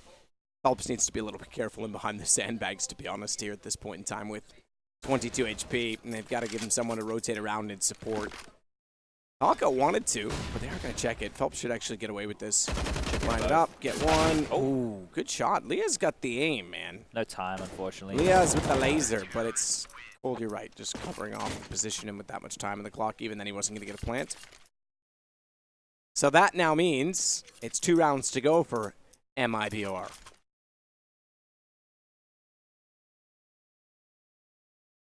Renegades going very quiet. Despite that flurry, by the way, you want to talk about timeouts and their effectiveness. 4 rounds from 5, Fallen elected to go for a timeout. They've not looked back since. I feel like Renegades are going to be kicking themselves if they end up losing this series. Not able to get the veto right in 2 occasions now. But I guess you have to back yourself in, right? You have to do what you feel is right at the time, and if it doesn't work, it doesn't work. That's just the way the cookie crumbles. How many other cliches do you think I can throw in there? Oh, get them all. Get them all. You win some, you lose some. It is what it is. I was going to say, do we chuck a bow on it? But it's your birthday, so you should be taking the bows off, I guess. Well, take something off. You going to buy yourself a present? Yep. What think so. I was looking at a 1999 Ferrari F355. Oh, okay. Yeah, so it's something reasonable. Yeah, exactly. Yeah, okay. Yeah, a lot of problems with transmission maintenance on those things, though. That's the drawback. Just what normal people buy themselves. You know, I was thinking about getting myself maybe like a new phone or something like that. I'm kidding. Yeah. I wasn't. I was joking about this with Jacob earlier. I was talking about depreciation in cars and cars that are going to rebound and go back up on the market. So if you were like someone who flips older cars, I think the 355 is a brilliant one right now.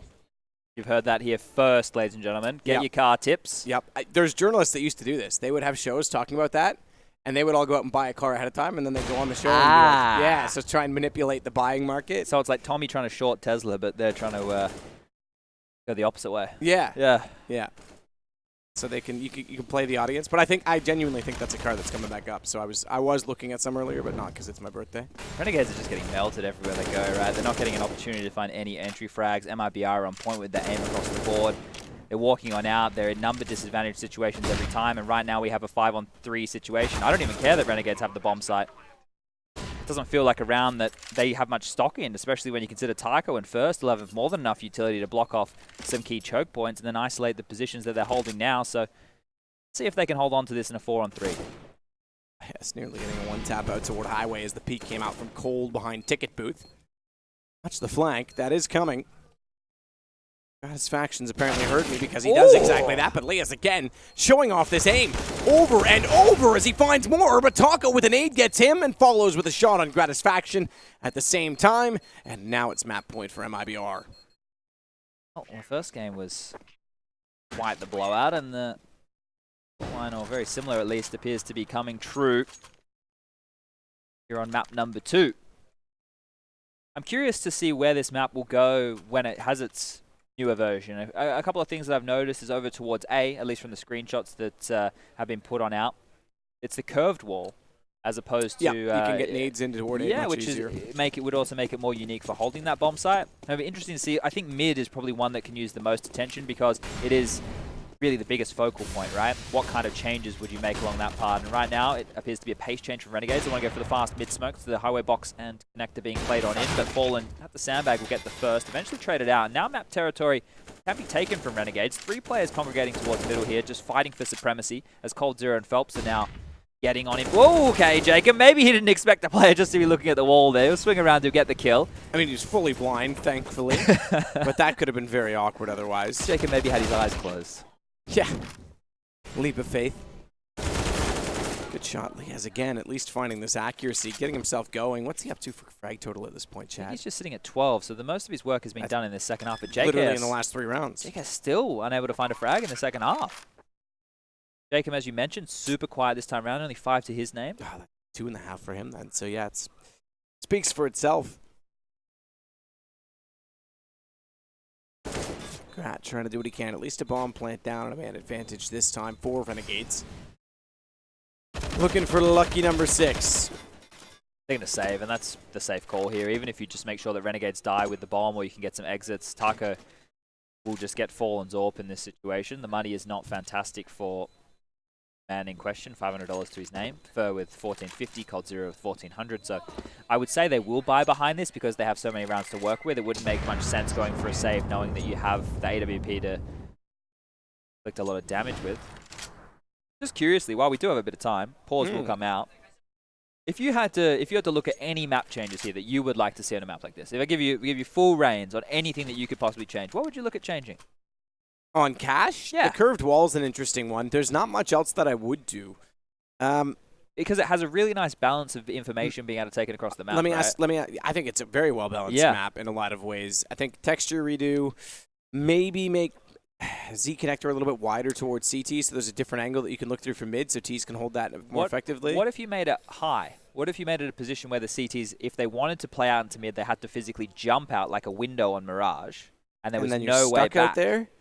No one would play it. You don't think so? Most people don't play it much anyway. Yeah, you just get smoked off in that zone, right? Yeah, so it's just going to end up being like Mirage where no one plays the window, you play the connectors beside it. If it was more difficult to smoke... That also makes rotations harder going the other way. If it was more difficult to smoke for the CTs, the Ts, then maybe it would be used more. Because the smoke just negates it at the start of every round, right? Lots of things you could flirt with, that's for sure. Cheeky from Fallen. Out toward Long. Gets inside of the squeaky door and finds Liaz. He'll close off that position. In fact, leave the door open behind him, I believe. So therefore, he can re-peek it should he elect to do so. That's one thing you could consider, now the door gets shut, is do you make that door removable? Blow it up, you reckon? Like any other door in the game. Maybe also have, like, see where that vent is right now. You could actually throw some grenades through there. That could make different approaches on that was something, well, then you could go for boosts as well. That was something that was discussed. You could boost an Opera there. Sure. Right? And the Opera could actually, if you boost correctly, could probably peek the wall and the vent if you walked, 1 or 2 steps back and forth. Renegades here, a bit of a rough position. Oh, I would change the forklift. Like a bit more... a little cleaner. Yeah. Get rid of the second level on it like that was talked about. They're on A for 3, Matt. They just walked out. Fallen realized it. Okay, he spotted them. Ooh, he knows they were going to be coming his direction as a result of it, but can't find Gratisfaction. He's now worried they're going to counter peek him from the site. They will eventually, but not before. He found Gratisfaction with a rather spectacular up-close and personal shot. How are they doing this? JKS, he gets Phelps. Asa stays alive somehow on the site the whole time, and suddenly he's got support. Molotov's gone deep. It's gone too far left. Asa can actually swing this. Oh, he's not aware. He's not aware that beside him currently is Fur. Whoa. He got him. JKS was stuck inside of the wall. It's now an MP9 versus an AK, but he's on the defuse. Has to get off it. Knows JKS is running in. MP9's going to win it out, but not enough time for the defuse. He's got to run and try and keep the AK in his hands. What a wild round of CS that was. They got the bomb site for free. Gratisfaction has a chance to take down Fallen, who was caught unsuspectingly. They both missed somehow in that situation. Fallen takes the better of that situation. And then from there, just another 2. Was it a 2-on-4 on the bomb site? Back and forth she goes. Like Fur not even considering quad. More than happy just to walk up towards Squeaky Door. That was a wild round of CS that, on a knife's edge, could have gone either way. Well, Fur with the saved AK. That's the only thing that they carry on through. Taco and Cold Zero are going to invest in some PT50s. Faction. Advantage of the fact he doesn't have to worry about any utility. Very audaciously towards main, and there's a second one. Just keeps pivoting with the AWP. The AK's dropped. Phelps, the scavenger. But at this point, Renegades now just can regroup and then trade onto a bomb site. You're going to hear me say this a lot, ladies and gentlemen, over the next couple of days. Because the basics of Counter-Strike get you the easy rounds, and this should be one of them. Don't overcomplicate it. Don't overthink it. Don't get stuck in positions with the grenades out. Yep, that's usually a big one. That happens far too often. People standing in corners that not expecting to be checked. Suddenly a guy walks around, you're pulling the pin on a grenade. Might as well just swallow the whole thing. Well, it's off to the sandbags with a player already at white box. Means that if there was anyone that had to move even the slightest little bit, he would be countered off.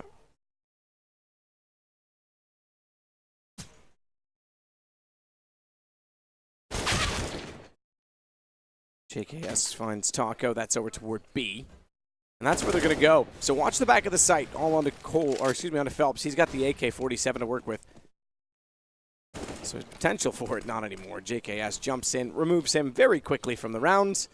And the round now going to be number 8 for Renegades. Yeah, they're staying resilient here. We'll reiterate once more, and in case any new viewers have joined us, this is the second round of Swiss. This is a 1-0 match. The winner of this will go on to play for a spot in the playoffs. The loser will have to go down and play in a 1-1 game. But the first map went in favor of Renegades, which was the choice of MIBR. It was Train. Renegades looked fantastic. They had a strong CT half, posting an 11-4 scoreline, and then flipped on over, grabbing the T-sided pistol, and were able to run with the momentum there, closing it out 16-4. Now we've flipped on over to Cash. Map choice of Renegades here, going into the unknown. Ever since MIBR reunited, they have yet to play this specific map. So Renegades were kind of backing in one of their strengths as opposed to knowing that it was a weakness of the Brazilians. And here, they've been put on notice. As you can see, the scoreline 15-8. Renegades to mount a heroic comeback to take this to overtime. And so far, they've had a couple of dicey 4-2v5 situations that they've been able to pull out of their back pocket to keep them in this. So now, as the clock starts ticking down to 1 minute 25 seconds, interesting to report in terms of the CT hold. I only have Fallen watching middle, and he does not have the AWP. No, just the M4. No A1Ss in this game so far. Yeah, surprisingly, it has been definitely coming back in. I'm not surprised. I think all it needed was bullets. I think the gun itself is fine. The firing rate sucks a little bit, but I guess the silenced aspect. Yeah, it means that you can maybe take a little bit longer depending on your position. So right now, Azza's gotten to this white box. He can flank late highway. The rest of the players from Renegades will be making their way. Oh, he's actually going to dip on out. He doesn't want to stay there. So indecision or maybe a change of plans. He's had to drop back to actually throw his own highway smoke. And now JKS and Azza. Seen this before from Renegades. Use the timing of this smoke to then flank onto this site. So 2 through Squeaky. Grat's going to come late A main. And then JKS and Azza are going to come through this highway smoke. One can go up the ladder high, and one can go on the ground floor. So a lot of pressure on Fur here. Fallen's going to have to play for information towards middle any second. Waits fork. Things are going to get a little forked up for him because in comes a main position. Somehow they both stay alive, having taken the highway fight, and still they stay alive, turning back around and realizing they were all deep inside of the site, but they get the kills. I thought they were going to have problems with 3 players walking out so quickly from the garage. Wow. Instead, it's the last round, and MIBR take the map. We go to Mirage. Yeah, great little bounce back there from MIBR. They looked extremely flat in that first map. It wasn't the team we're expecting on their home map choice, and now I can reflect those sentiments exactly onto Renegades. So going 1 for 1 right now. Mirage coming up next. Both teams have shown some really good individuals stepping up. I guess more for the Brazilian side, that was a good team effort. Across the board, everybody was contributing when they had to. It's now we have a competitive series because when we go to Mirage, that's the third map, that's the decider, that's where both teams should feel relatively comfortable. And hopefully that one goes the distance and gives us a bit more of a back and forth affair because these have been a bit lopsided. Yeah, so far they have. Usually that is the... Just on I've seen it so much. Team, right? Yeah, but you take each other's team, you see it one-sided. Third one's usually always a banger. So sure. We're kind of on for it. That's Henry and I joke about this all the time. It's like, oh, two crap ones. Well, we're gonna have a stellar performance in the third. Well, I can't wait to get to that. So I guess we'll see everybody after the break at the analyst desk. Bye.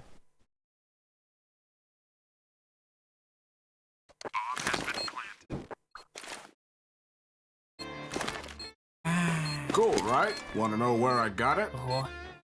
Well, look, go to cs.money. It's a trade platform and a marketplace at the same time. Just choose, click, and get. Good luck, bro.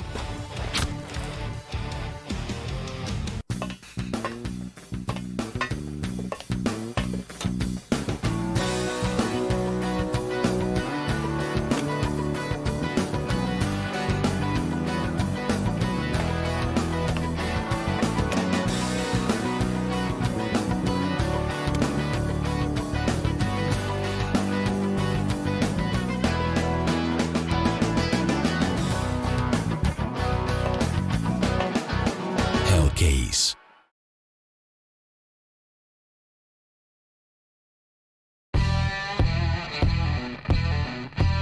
Big update and new features in the case battles. Updated and convenient interface with new options. Up to 4 users can participate in one battle now. Create and customize your battles, any number and any type of cases.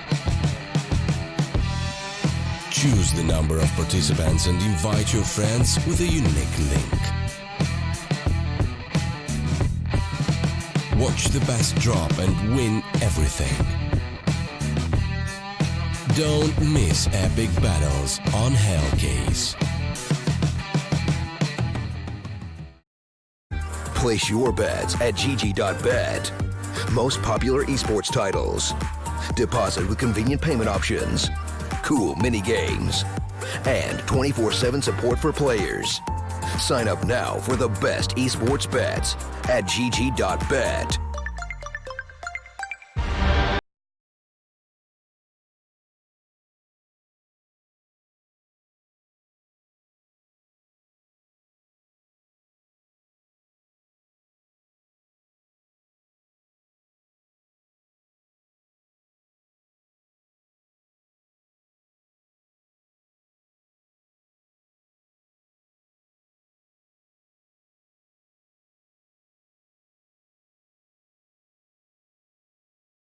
And it has been done. It does look like MIBR is not out of the fight. They are still very much in it. Cash going in their way pretty decisively over the Renegades here in the second map of this best of 3. Welcome back to the Analyst Desk. My name's Trace. This is Duncan. And Matthew down there on the end. And we're going to talk to you about why it is the MIBR had just about full control here. Turns out you don't forget about the cash money like Birdman. Yeah. This used to be a map, if everyone remembers, when they had Phelps back in the lineup. But yes, we're going back a couple of years now. This was one of the maps they actually began to flex into. They used to play cash quite a lot because they knew their big strength was a lot of raw individual skill, aimers, and at the time, they were having problems on the Infernos of the world, etc. So even though this was a punish pick, remember, I said I was a little bit shaky about it from Renegades because they don't play it a ton themselves, but they thought to themselves, MIBR doesn't play this map, it's not a map they want to play at this stage of the tournament, they won't have prepared for it, as you were telling me, like, this all sounds great on paper. The problem is, in actuality, you've got to shoot people in the head in the server. Oh, yeah, that's totally the hard agree. part. Yeah, I really agree. I think maybe Renegades saw themselves a little bit too pretty on that one, thinking, okay, we did it on train, now it's cashed, it's in the bag, they haven't played the map in a long time, we should easily win this. That's not the case, right? Cash, everyone knows how to play it. I think individually speaking, only really JKS was there to battle. Yes. Fun fact, after the first half that they lost 10-5, he had 140 ADR, Yeah, losing 10-5. But he was alone. He was alone. We were praising JKM on the first half. I mean, rightfully so, but he was completely absent on this game. I think Azar and the other, they didn't really help. JKS was alone, and on the MIBR side of things, Fallen started to have impact with the AWP. He had a lot of impact, way more than he usually do. I mean, the past month with MIBR. So all these tiny factors put together kind of explain why MIBR had a good time. Well, Fallen, Coldzera, and Fur combining for 60 frags. So that's 20 apiece, right? And honestly, that was not the Coldzera we saw on Train. No. Which does not bode well for the Renegades in this series. Of course, when they start to lose control here that they never even had in this matchup whatsoever, now things get a little dicey for the side of the Oceanics. And that's all going to have to come down to the third map. But honestly, they didn't really show any control whatsoever here on Cash. Well, the only silver line, obviously, yes, on Cash, completely lost map. They better just forget about it and go on to the third map. What is good for them is that they had this insane comeback against Astralis on the map. Yes. Granted, it was only really a CT side, but that is something that you use. You can even talk about it in the briefing with the team before you start playing. Remember that crazy game we had? It's never over until it's over. We can do it. We did it against Astralis. We can do it now. But they're going to need to put some rounds as T. We're going to see the 9th round. I think it's going to be very important who has the CT side to start with. But Renegades, by far, not out of the woods. This is why you don't do these punish picks against top-level teams, players with really dangerous pedigree. The two maps that you see this happen so often on is, even if you win their map, you've picked Dust 2 as a punish, you pick Cash as a punish. And when you're playing against people of this caliber, yeah, they're not a great team at the moment. Their cohesion isn't very great. But if people pop off in terms of their aim like this, they can win on a map like this. If you put them onto an Inferno where they're uncomfortable, the synergy isn't there between some of the players, the tactics even have run a bit dry, you could have made them really sweat in this one. You were 1-0 up, you had your foot on their throat and you let them out. So here's the thing. I would still favour Renegades on the third map. They're a very good Mirage team. It's a map I also think they could have picked there. So they still favored for it overall, but this was a real chance to make this 2-0, make it nice and clean, no real stress. And really make that statement that they, we kind of alluded to, that they needed to have, that they needed to come out here and show force. And JKS being that force over there, Matthew, you talked about his stats going into the second half, and well, he's sort of the beacon of light over there for the Renegades right now. Can he carry it over to Mirage, I think, will be the big question. Well, he will need to. I think one of the recipe for success for Renegades at the Major was that they had actually a distribution of responsibility between Azer, JKM, and JKS. So they already, I mean, they always had at least 2 of these 3 people being activated in the games, and in this one it was only JKS. You need to have at least 3 people that can pop off at the same time, or regularly at least, and then you have the 2 others doing what they need to do to win, obviously. But here was only JKS, so if it's going to be like that in the third map, first of all, that's horrible for Renegades, and second of all, he needs to be, he needs to play his best once again. Once again, we will have that opportunity, of course, on Mirage. Now, Gratisfaction is another player we could talk about. Obviously, Fallen came to life in this matchup as well, which helps a lot for the MIBR side, but Gratisfaction going to need to get that op rolling earlier on here on Mirage. Certainly, especially because, obviously, that's actually a factor you would also have edged the Renegades. It's like, Gratisfaction isn't meant to have to be a superstar AWPer, but he's a consistent AWPer, so you'd expect, he can actually maybe get an edge here. Fallen's been off his game. This map, definitely not the case. He was absolutely banging on this one. So, yeah, this is just a real tough one because, like I say, you don't want to give them an extra chance in that sense. What's bizarre about this is if you ask me to give you all the best qualities of Renegades, like deep map pool, really intelligent vetoes to always get to things they're comfortable on, they're throwing that out the window when they play against this team. Instead, they're thinking they have to gamble. They're thinking they have to do the punish pick. I feel like if I was their coach, I'd tell them, I think you're better than MIBR. Just play the maps you're good on. Play Inferno, play Mirage. Beat them straight up on those maps. Who cares who they are? If you do these weird gambles like this, it might not yet matter. They might come back on this third map and have an epic win. But you've got to at least have it in the back of your head now. That was a chance we had there. Well, you could take a look at the path here, and yes, it might be a little bit blacked out there on top, but of course is MIBR. Panda and Complexity having fallen to the wayside, and 100% win rate is pretty skewed across Mirage here. But of course, the name stacked up on the side of Renegades. Look at that. Now that is some names to tout, especially the Astralis scalp right there. We saw that at the Major, and that was one that I think really shocked the entire world. Well, obviously, Astralis very rarely lose maps to anyone. Yeah. That is one of the ones that they've sometimes been able to get God on. It's that and Overpass are really the 2 where you kind of see them sometimes lose. But there was a time where people would have said they were the best on Mirage as well. And you look at the Renegades historically, they're not a team you expect to even have the firepower to go against an Astralis. And then, okay, they're also trying to make their name with some tactical, real Counter-Strike. How are you going to do that against the Masters? This is like going up one level of the dojo, Yeah, it's sort of like, maybe setting yourself up for having the right money in CS. Perhaps you could do that yourself at cs.money. And that might be where you need to head if you're into that sort of things. You can, trade all your unwanted skins via their bots. But anyway, enough of that. Let's talk a little bit about predictions. Where's this series going? Third map. We're down to the wire. We're basically at a BO1 now. So talk to me about who's going to win Mirage.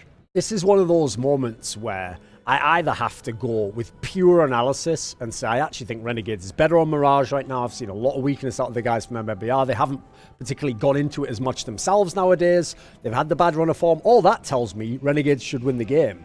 The problem is, as everyone knows from the Major, there was no reason to predict MIBR to win that quarterfinal at the Major, except they're MIBR. They've got Coldzera, they've got Fallen, they've got Fur, they've got these players who've been there before. They win unexpectedly, as they just did on Cash here. If 2 or 3 of the players turn up, anything's possible. So the narratives and the storyline, the history goes to MIBR. I'm going to be bold. I'm still going to say Renegades somehow pulls out the win. They forget about that second map. This is a map they're a lot more comfortable on. I know they have a team side on this one. I'll say Renegades can take this 2-1. Matthew? I agree. I think Duncan said it right. I'm going to go for Renegades for the same reasons, honestly. And I would say you're both crazy, but I think we live in a world where it's very much possible for the Renegades to win. Only time will tell, and that time is almost here. First, we're going to be going to a break, and then we're going to be jumping into the action on Mirage. So make sure you're here with us when we go to the decider for this series.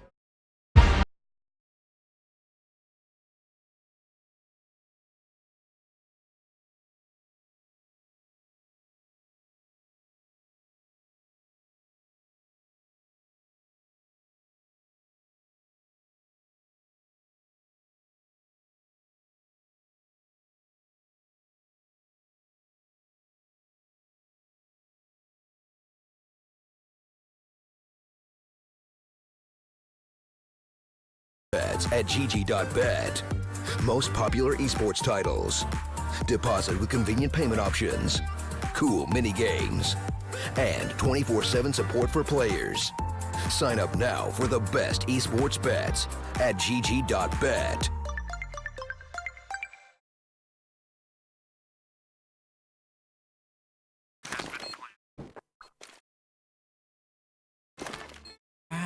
Cool, right? Want to know where I got it? Well, look, go to cs.money. It's a trade platform and a marketplace at the same time. Just choose, click, and get. Good luck, bro.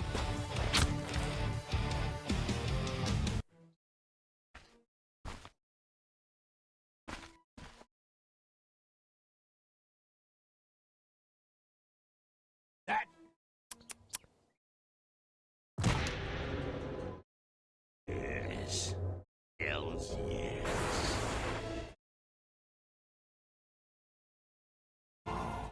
Armed and dangerous. Oh, hell yes. Hellcase.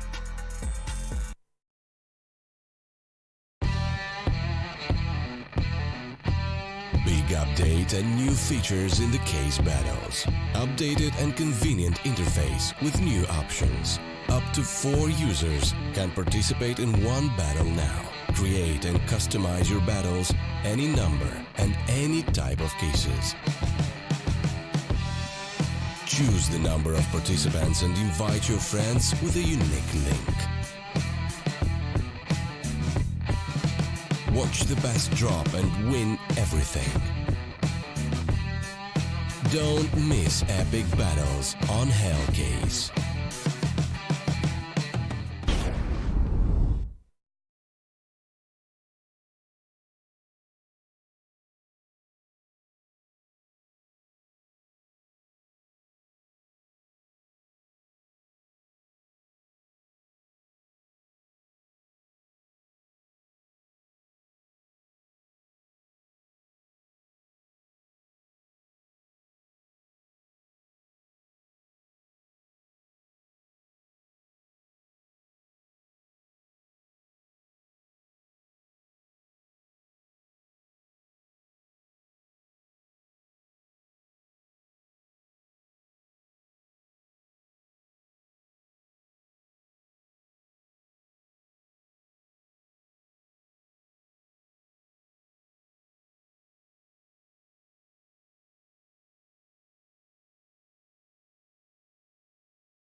I don't make many guarantees in life, but I can guarantee you this is the last map of this best of 3. And then we get one more game, which is Vitality taking on ENCE. Ooh. Easy foot ENCE. That's going to be in the game, man. Isn't that wild? But if you've just joined us, which maybe you have, maybe you haven't, you've missed 2 maps that have been relatively one-sided and actually on their opponent's map choices. So Renegades taking Train, the choice of MIBR, and then MIBR bouncing back on This one Cash. will now go 36 rounds. I'm excited for a back-and-forth game. Yeah, sure. Right? Normally when I cast games, they're just really flat. You never really get the back-and-forth, the clutch nature. They stay relatively, not boring, but just par for the course. Keep an eye on that. I want to know. Maybe it's me. It's not me. It's you. Yeah, I've heard that a few times. Okay. Well then, I want to see stats like what the average score lines become now, what sides are more favored now. I want to study all of that because the economy plays roles in every aspect. Yeah. And I'm wondering if, like I say, those comebacks are going to be less likely. So teams get ahead, they just close it out, boom, done. Still could be close Bob's matches, your but relative. yeah, there's definitely a chance, like especially if you are building a massive comeback to get reset late in the game and then just get blown on out of the water, right? But once again, I was doing some digging in the break and I was having a look, and Renegades, they've won their last 5 out of the 6 on Mirage. Ooh. That's pretty tasty, especially if you consider the last 3 that they've won on the trot in descending order, so the most recent game. Astralis. ENCE.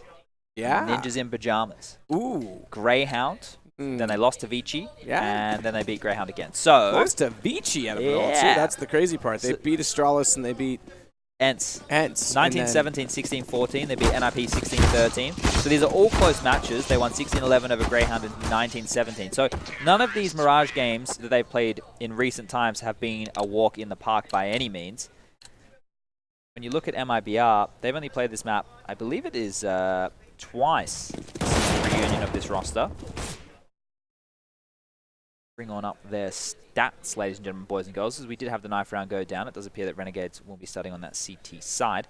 MIBR have played this twice. They played it once here at Starladder. They won 16-6 over Panda. That would have been yesterday. And IEM Katowice, they beat Complexity. So they have a 100% win rate, but they've only played it twice. And neither of those teams are that threatening, really. No offense to Complexity, but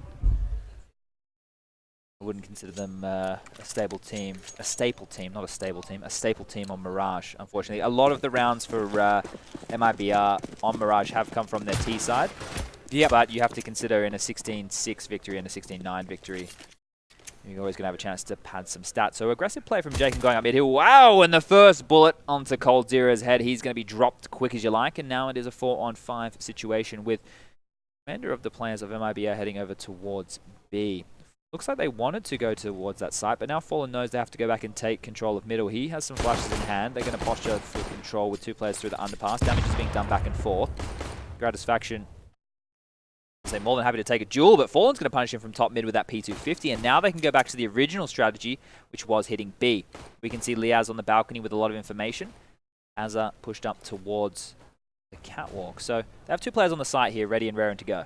Yep, ready and raring and going to be covering up the crossfire. Man, this guy's aim is good. Those glasses, they got something in them. Helps will take him down, though. Leia's gone. It's Azza still inside of the site. Finds one, gets support. Jacob gets inside of the doorway at Kitchen. And Fallen now waits with the bomb down on his right to basically get greeted by 3 players as soon as he comes around the corner. Renegades find the opener. Wow, that was some fantastic shots in that round. Obviously, Jacob in the opener, which we caught. Fallen hitting a banger of his own in reply onto Grat. And then Liaz with a nice little one-tap. It's always so satisfying to see those type of kills, right? Because the precision, the bullet just going straight through the dome. None of that head armor there to cancel that out. That's always lovely to see. Aim was never a strong suit of mine, so that's why I get excited when other players have good aim. Because I spent many hours in aimbots and I still sucked, so... Anyway, MIBR will be taking full eco this time round. They want to go for the buy in the third. Renegades have a mixed buy. No M4s on the board. No, 2 UMPs, an MP9. So if they keep the lion's share of their players alive, then we might see in the following round a bonus round scenario. You know, more of an aggressive play, something where they take a few more risks. And just to note, you can see MIBR being very passive across the map. You might question, why are they doing this? What is the reason for this? They only have Glocks. Why don't they just run in and die? Well, the longer you take, the more utility Renegades will disperse for holding you off, because they don't know if you force spawn or not. They don't know what they're going up against, whereas MIBR know that Renegades are going to invest. They know that they're going to have utility, and by wasting out every little cent that they can, that means Renegades buy in the next round may be hampered a little bit. Also, they could get impatient, they could push, you might get a free kill, avenue into a bomb site potentially, and the bomb going down. So lots of options for taking this one slow. Taco instead, though, will work out from the underpass, Glock in hand. Gratz up above him, AW Scout in hand. That's not, you get the point. That could be the new name. AW Scout. If he uses it like an AWP, why not? I mean, he is right now, position. Good jumping going on outside of it, but gonna push through connector instead. Meanwhile, underneath the shadow at range, pistols, Glocks. They might even get a plant here. From that range, Phelps has the scout picked up. Couldn't find the headshot quickly onto Azza. plant less likely now for Taco. 25 seconds, and he's held off the site. Has to fall away back toward the cave position. Wants to get a little more aggressive, in fact, instead with the UMP. Quick flash bounce off of Sandwich. They knew he was up close. That's a great round for only Glocks. You know, I just painted all the pictures here of what was possible, and that's a smile on my face if I'm MIBR right now. So they're going to buy into these AK-47s. They're being brought up very swiftly. Taco and Fallen deciding what utility that they need to go with their weaponry. Buying a little bit after everybody else, so here it comes on in. Renegades, Liaz, MP9, Jacob, Famis, and 3 Orgs on the board. Look at the action kicking off here as standard spread from Renegades, 2 towards the B site, right towards window, Jacob connector, and JKS anchoring over towards the ticket booth. We're going to see a plethora of mid smokes come out. Cat, window, and connector have all been dropped, so yeah, get mid control for relative free here. Hold up a second, gap in the smoke. As it takes advantage of that, Phelps will fall. Now maybe the strat has to change. Jacob certainly ready in the corner. Fur to walk through. Jacob will find one. Realizes there was a second to the right. Hang on. Try to get the shot back instead. Can't do it. Cold's already got the angle instead. But Rat's there with the AUG. And nearly gets a second one toward Palace. Fallen, sneaking in, sneaking underneath of his crosshair potentially. Causes a bit of concern for huge Gratisfaction, but Fallen, you're right, has doubled it up. Unfortunately, he'll fall immediately after, so yes, it's huge to find 2, but he's since lost the bomb, and Taco has a similar situation that they were previously in, being down and outnumbered off position. Renegades find 3 in a row. Good stuff there from Renegades. We're talking about how precarious their buy was looking just based off that Glock damage, and we're able to hold. I only had 2 players left alive, though. It's that there is a chance if MIBR want to, they can go for a buy of their own to keep this economy low, but just going to be a couple of pistols, Scout and Fallen's hand. So not a full investment, but one that can do damage for sure. They've got a lot of weapons here that can do a lot from range. So once again, it is a slower approach. Fur and Phelps going over towards the underpass. Cold Zero just watching towards top middle. Taco A ramp just listening. And now Fallen has come back over towards mid as well. So action on Gratisfaction. Taco flashed off from A main. He'll fall out of it instead for now. Fallen's gotten the better of Grat in 2 big occasions now. Pissed around and round number 4. Yeah, but Renegades is the better of MIBR now in 3 out of 3. That's true. This one might be the most significant, though, if they can translate it. They can finally get around on the board. 1 in the hand, 2 in the bush play in that kind of scenario?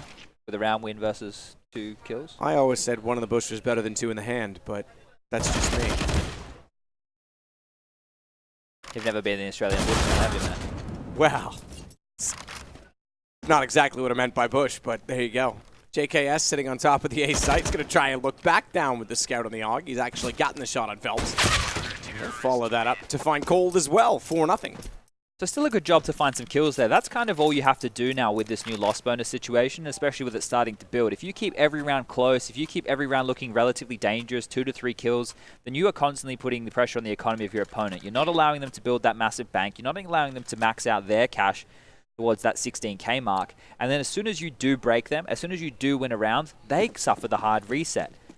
So even if MIBR aren't converting these rounds yet, look towards as much damage as they're doing. We'll see the smokes all get deployed again. Grat's going to make the jump over towards Catwalk. Can actually play around their smoke, but window smoke, short smoke, all in play here. So they want to go for yet another play through the underpass. Now we do know that Fur and Phelps used to at least have an overlap in the way that they approached the game in the past. Phelps has had a lot of time to play in a different team, to grow, to learn, to maybe adapt his play style. If you remember, on the old Mirage, the strat just seemed like it was boost Phelps in the window and let him do work. So we'll see if that plays in at all here. They always got him up there too. This is a very standard round that we've seen. Do the wall smokes have 2 players come towards underpass? Gratisfaction has to know. That's it. They've boosted in window. You wouldn't believe it. And Grat didn't see it at all from Catwalk. He could have turned around and spotted it. He didn't. And Furs finds him instead. Gratisfaction let it all happen. Default smokes toward jungle, 1 on top of the stairs and 1 in front of the access point from window, where Phelps now holds on the inside. Asa knows that he can't go through the vent. There's no access to do so, but Jacob, he finds 2 on A direct. This could cause problems. Cold's got to work back in from the cave, get more aggressive, because 2 down. Jacob getting movement, allowed to walk out from CT. Phelps needs to transfer back into the site as well. Asa has already gone back around the other way. JKS. Leia's holding out. Leia's is actually going to try and get to Reed on top of the bomb. You're right, I think he will. I think he will because Burr is taken down. Couldn't find the angle. But Cold Zero gets there just in time, and Phelps just has to stay alive at this point. JKS. Too many J's. Too many J's. Couldn't get there, JKs. Too many F's. Too many J's. And they were just kidding with that defuse. Yeah. Now you can see what I was talking about, right? Obviously, the MIBR haven't accumulated a massive, loss streak yet. But they still have done enough in those other rounds to, I guess, ruin Renegades, who right now have no choice but to go for a bit of a force buy. I just unplugged my network cable, Matt, so... Oh, no. Yeah, hopefully we're back. Here we go, we're back. I hate when that happens. Yeah. I used to have one without a tab on it, and if I stretched my leg out under my desk, I would unplug it all the time. It was so annoying. This is a very important round for Renegades and MIBR. If they win this, they can go up to a decent streak, maybe bring us up to 4-4. They lose it, Renegades can start a back and forth cycle of rounds, so it is where the action's about to go. He went for it, gave him a chance. MIBR looking to double up and find their second in a row, but it's already down to a 3-on-3. And even with the lesser weapons finally on Renegade's side, so you could argue 2 Galils, it's not much better off on the MIBR side. It's in their favor. Phelps gone, Cold gone, Fur tagged at 29. And a push coming out now for Renegades as well that's given Jacob a lot of information towards CT. So the other 2 have rotated around and gotten position. Gratisfaction, especially important, has gotten up close with the Deagle, but he's lost JKS, and now he's far, far from his teammate. This should now go the way of MIBR. He has to delay. Oh, what a shot through the window. I was going to say has to delay. He got forced out by Molotovs. Got very fortunate to find that kill. In fact, Phelps and Fur both say nice shot. Simultaneously, but they're not going to expect Jacob here this quickly. The fact that he was able to push Apps. Oh, Fallen's just spotted him. The jig's up. Done. They didn't even need to plant this. They could just hold it off 31 seconds. They can even try and get it out. They might want to. Fallen has the bomb. Oh! Fallen has the bomb, but he's got the position instead. What a close round that was. Back and forth affair. His Gratisfaction with 3 big kills, I think it was, in that round. So did a good job to make that as competitively as possible. But in the end, the in-game leader from MIBR getting the last kill, putting the round on the board, and now you can see what I was talking about. Renegades to take a save here. They're only going to be able to get the 2400 in the following round, which has a JKS Liaz. It's not enough for a proper buy. It is one where they will have to take compromises. Why I was mentioning that it could get up to that 4-4 scoreline. Renegades want to go for a partial in the next and guarantee themselves all the goodies round number 9. And it will be most likely a tied scoreline here. MIBR, no need to take this one quickly, just prodding and finding out what kind of defense they're dealing with. And as we can see, there's a 4-man A stack over here. We're on board with JKS, who has the job of looking over towards Connector. He has Gratisfaction in the side to pivot. Liaz over towards the Goblin box. Jacob under the balcony. The bomb is going B. So, able to avoid danger this time round. Azza is the only man over there, and kind of the beacon, the communication point. As Reds will go down and connect. The bomb is actually there, but they're going to be mopped up with, and Azza should go down any minute right now. Fallen might not expect him on the site, but it doesn't really matter. The bomb should be planted on A. Can't see him winning the round. Let's just put it that way. Miracles happen. Actually, I don't believe in miracles. Really? You don't? No. What about the U.S. hockey team? A lot about They had a movie called Miracle. Oh. I mean, it is a miracle when the U.S. win anything in hockey, let's be honest. It's more of a miracle when we don't. Sometimes Russia win, right? Russia sometimes do. Not lately. They've had some pretty poor performances internationally. I think they won the last Olympics, but that's because we didn't send our NHL players, and the KHL still has a lot of top Russian players. And in the World Juniors, I have to give Finland credit. I think they've beaten us in the last 2. Last thing we need is some of those Muppets tweeting at us. They always tweet at me about hockey. They get so defensive, as if they think they're even close to Canada's level. I'm going to say it. They're just not. Like, I'll say something, and they'll just be like, Finland's better. You've done well lately. I'll give you that. You've got some great players. Teemu Selanne, awesome. Mika Kiprasov's probably my favorite goalie of all time. But, man, I'm pretty sure we have like 8 times as many international medals and trophies. Did I miscalculate here? What are you saying? 1400, 1900, 2400. Yeah, now back down to 1900. If they lose this one, sorry. Yeah, but I feel like I did the maths wrong. Oh, I did do the maths wrong. Sorry, guys, still recovering. It's all right. Recovering from what, Chad? Please go on. The flight. The flight, okay. Yeah. Or just the economy change in general. Yeah. All of that's... it's going to take some getting used to. Good movement from Gratisfaction. He's already out on catwalk. Couldn't get to the smoke in time to catch the gap and like cold cross, so he gets toward the boxes instead. He can actually, Gratisfaction still play a swing in this position, though, when he knows they've brought down, but fading smoke and cold had the angle instead on the Krieg. Don't see much of the SG at the moment, but Cold Zero is making it work, that's for sure. So now the question is on Renegades and where they've gone aggressive. We've seen Jacob in a round push, was an eco, mind you, over towards that apps position. And now they've just basically given up the A-bomb, so they want to fight for mid control. Fur here under the window, Phelps towards top mid, and Cold Zero pushed up well, so this is where the action's about to go down.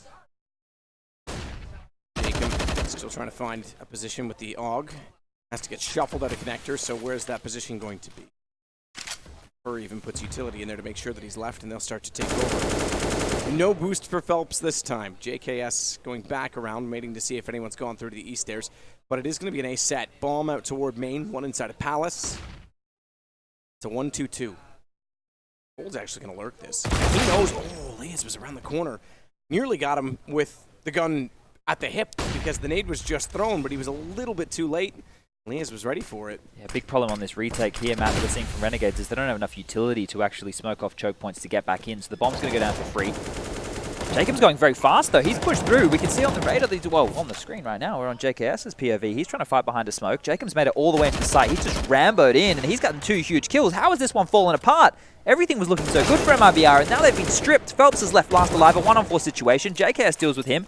I thought the Renegades had no hope in that round. No utility. They were out-positioned. They had to rotate in. And Jacob, I was just watching on the radar. He just zoomed on up through CT spawn and had 2 massive impact kills.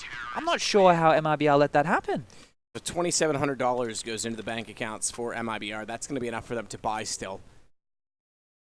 It was 19 plus plants. I'm perplexed right now. And it's 57 for Taco. Do they bring out the op?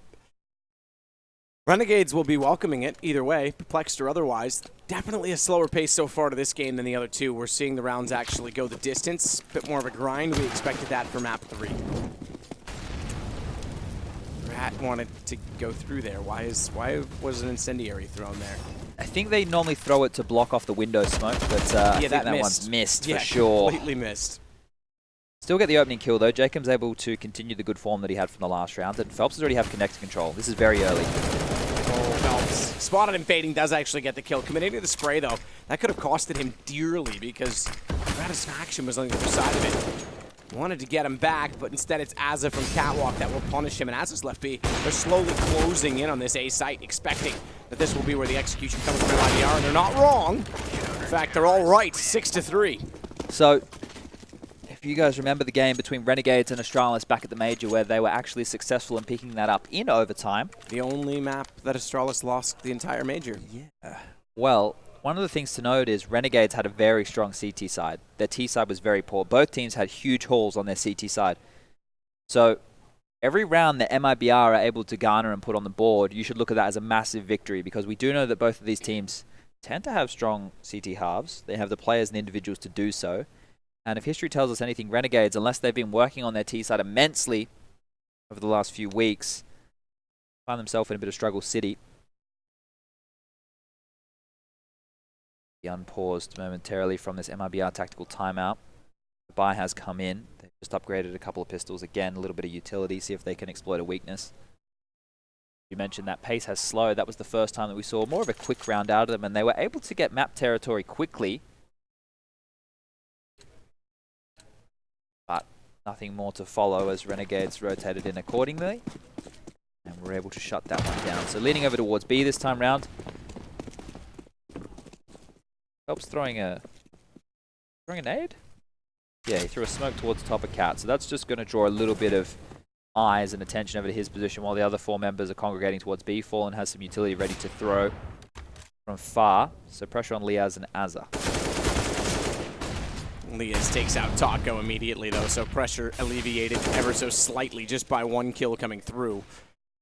And Azza yet to be detected. Still remember that Gratisfaction is on that catwalk position. If there's no pressure applied to middle, if Jacob doesn't spot anything, they could put all 3 players back toward that B site. What's stopping them from doing so? Absolutely nothing.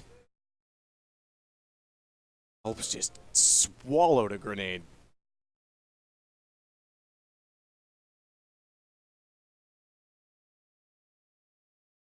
It's again a very slow, drawn-out round as we've ticked to seconds. 80 seconds. Let's say it right. Into club. Mm-hmm. Generational joke, isn't it? What concert is worth 45 cents? 50 Cent featuring Nickelback. Gonna be the window burst, and guess who's going on up? Would you believe it? Would you believe it? Guess that it's fallen. Oh, Phelps is tagged that time. They were ready for it. Tagged down to 6 HP, and he's gone because they sneak out from catwalk instead. Jacob, he gets the kill onto the player that I jokingly said was being boosted up as Azza gets cold. Renegades looking very, very calm and controlled now. Looked like it was slipping for a little bit, but then that turnaround in the chaotic round, as you called it, and you seemed slightly confused by it. I don't know how Jacob just strolled on in. He seems to be doing quite well again on this map after a bit of a lackluster performance in map 2, but a great start. Nice shot. Cold, but nice shots don't win rounds. Nice shots finish last. Nice guys too occasionally. Fortunately, I finished last no matter what approach I take, so. Not racing, you Except do for alright, but it's racing, going to be a faster racing. B approach here, so they're going really quick right now. Phelps is leading the way, and Liaz has flashed up back towards the bench position. He's going to grab the first with the Molotov, the second with the spam, and they continue to trickle out into his line of sight. No problems here for Liaz to hold his own and allow Azza to come on in with the last 2 AK headshots. So, a pace change, able to garner anything at all as MIBR get obliterated on that B bomb side, and Renegades now pump themselves up to 8 rounds, 8-3 right now, heading into round number 12. Trying to see if I can think of too many weaknesses for Renegades. If you can find that opening kill, they make some interesting plays, like that round that, there you go, it's landed that time for you, Matt. So, yeah. Thing is, if there isn't a smoke towards window, it does allow the T's to get a little bit more control, so that means that Jacob, the connector player, has a lot more work to do. Thought for my headshot on a Gratisfaction there that time as he was jumping up, but instead when he walked out, Jacob was already in connector, no smoke down, wasn't there fast enough. He's able to get the kill. Fall off the position. Now leave Gratisfaction alone in the window, flashing himself back out. Well done. Finds Phelps. 9-3. Renegades going to take the series potentially over MIBR. It's looking that way early on. Still in the first half, remember? There was a discussion I was having with Harry yesterday that for me, it feels that FaZe and MIBR are starting to fall into the realms that we might describe them similarly to how we did with Virtus Pro in maybe 2017. And now the reason the reason is because they're still dangerous, right? They come into a tournament, you know the caliber and you know the pedigree of the players can strike and win a tournament at any given moment. They can take down the best, they can challenge anybody, they can do it, right? We know it's possible. Yep.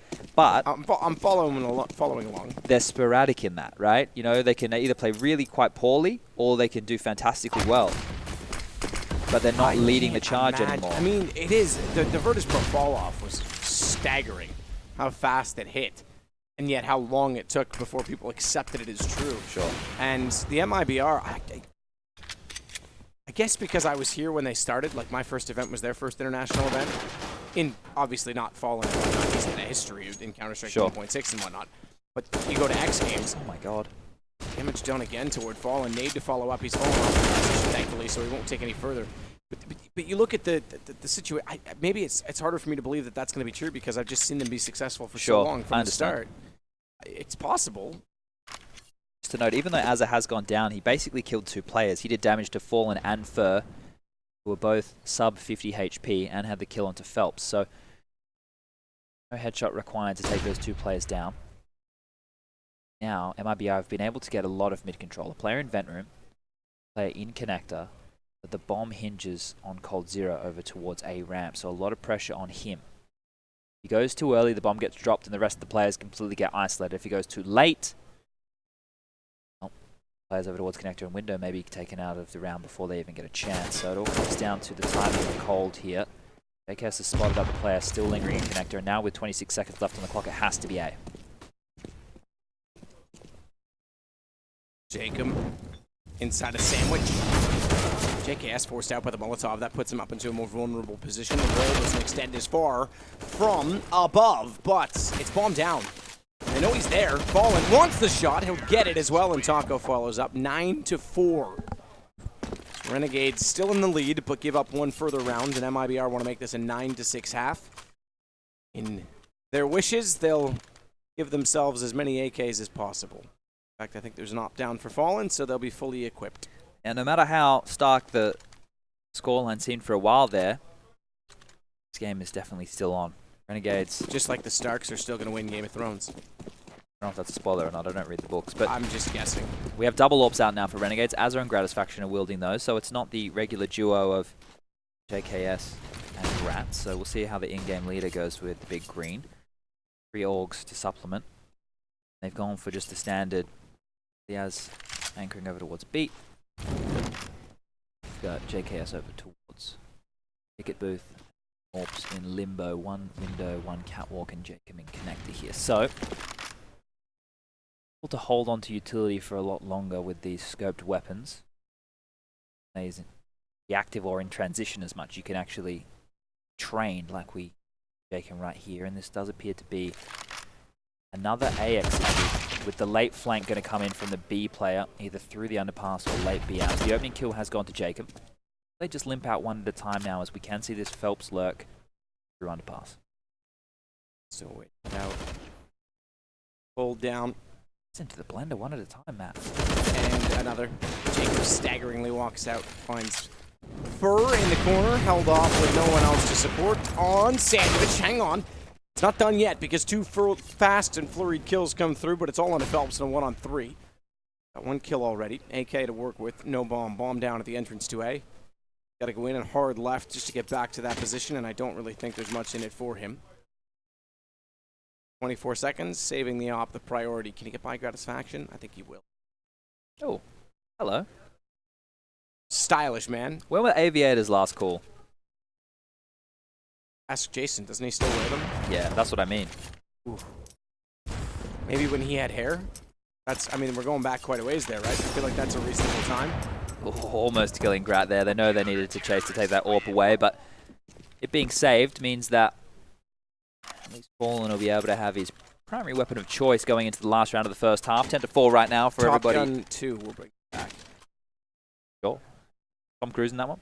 Yeah, he's like producing it and stuff. It's his movie. He bought like the IP or whatever. Sure, why not? It's going to make him a lot of money, that's for sure. Speaking of money, though, not a lot on the board as we do see 3 Galils, AK-47 and the AWP come out for the last-ditched attempt of MIBR. Going over towards the B site. Maybe we'll see the wall smokes on the pillars come out. No, Cole wants to go fast, see if he can get a pick here, so they're going to play up his pace. Molotov was going to force him forward, but he chooses to dip on back through. You can see him taking a decent chunk of damage there, down to 68 points of health. 68 points. Well, Phelps is going to try and work back out on the catwalk. If he rounds the corner successfully and is able to do anything to your satisfaction, that's not going to happen. He's already gone back inside of the site. I was going to say he might be able to help open them up. The fact that he gets 1 will actually slow things down now. They don't have to go B. They started to commit. They back off. He's done such a good job inside of middle. They've got other plans. And they're going to boost in window. Fallen again? Phelps, obviously. At least 3 times. Maybe for the next Mirage game of MIBR, we get a counter up on the screen. But in a 3-on-5 situation, you would consider this round more than done. But reflect back to Train. They throw away several rounds like this. Has drawn the rotation. 2 players over towards the A-bomb site for Renegades right now. And that puts all the pressure on Liaz. Do a good job anchoring this site against the rushes. What's fair in the window? Hold your horses. I believe that might have to do with weapon. Fur only on a Galil versus the AK Phelps. Back to B again. The original plan will still come to fruition. Liaz finding more. He seems to always get one, no matter what the situation is. Taco's in behind the bench, baits out some shots, takes some damage for it. Taco just keeps him busy as they try and work in to get the bomb plant down. 17 seconds, they'll secure it now for Fallen. For the window, the door. Wait, still manages to take down JPS. Mixture of UPS. Yeah, and that's, JKS. yes, silenced. You shipping well, something? It's 10-5. Are you? I have. It's lost in the mail. I heard. That's unfortunate. Maybe they can get you another one. Yeah, there's some people here. But anyway, I think that 5 rounds is more than enough to have a hugely competitive matchup. I said that on train. Whether that first half from MIBR was enough. Both games so far, the winning team took both pistol rounds. So if Renegades here able to grab added pistol, maybe that theme will continue. Maybe we will have that back and forth affair that everybody at home wants to see. I want the rumble in the jungle. I want the brawl. And what we can do with Shanghai, but it doesn't really matter as the buys come on in. Renegades with 2 smokes, flashes, P250 for JKS is going to be an A hit off the bat here, and it looks like it's relatively quick as we can see them. The ramp, the smokes have landed. Deep towards connector is the one. The flash comes over, out they go, Fallen to receive. Wow, is he? They've gone by him. They're actually just pushing back to the window, so he hasn't had to do much yet. Now he will. Bomb goes down. Remember, they won the pistol. MIBR and Fallen finds JKS. It looks like they'll get 2. Cold will confirm. Completely overlooked that position. 10-6, did they? Wow, it was almost like it wasn't their consideration to go into the site. It's like they actually just wanted to try and wrap toward jungle, and as a result of it, they left that position open. It wasn't an oversight in terms of the actual execution. The execution itself was an oversight, if that makes sense. I get it. In other words, they were never planning on checking it. Relatively clean pistol round means that MIBR can upgrade 3 Orgs with head armor behind them. Fallen has the MP9, no head armor him, but look at Fur, straight into apps. Aggressive as all hell. Standard Fur player there, gets 2 and gets away with his life. Will be dipped on down to... No, watch this. Think he's going to go for more? Yep. Wait in the balcony. Where's the flash? There's the flash.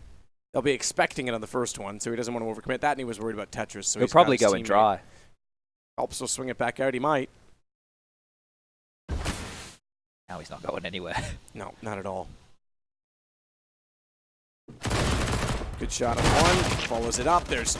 Give him the ace. 4. Oh, Phelps. Come on, bro. They all start with F. Alrighty. This is where you pull up your socks and you get ready to go because those saved MP9s they're going to be held on to. That's an aggressive play waiting to happen from Fallen and Fur. Maybe an underpass push. That tends to be a position where they can be used. Close A ramp. You could go for another apps push if you're feeling really audacious. Renegades have the AK-47s in hand. Utility to boot. So let's see where their game plan is and let's see how it unfolds. There's a 3-man A-lean coming out from MIBR. Solo B player having to anchor down and do a lot of work. Fur's actually going to play in connector with this over the smoke. Renegades, if they want to get up close, it doesn't matter that this weapon is not as strong as an M4. It's going to do just as much damage at this range. Booster's going to come over, so could get caught by this. Yeah, first spots it first. Spams away, tags down on the second. Chance to get away with his life here. It's a great start for MIBR. Fantastic. Is waiting above the smoke as well, and a headshot is easily found onto Grat. Congratulations. Hazza, though, getting it back immediately. So we're not done yet. Still the advantage firmly with MIBR, but bomb is still in their possession. Liaz is down below, checking things out. Fallen at least pulling JKS out of the rounds. Should now confirm it because it's Azza with only 6 HP rotating back toward T-spawn, in fact over toward A main, and that's going to be countered.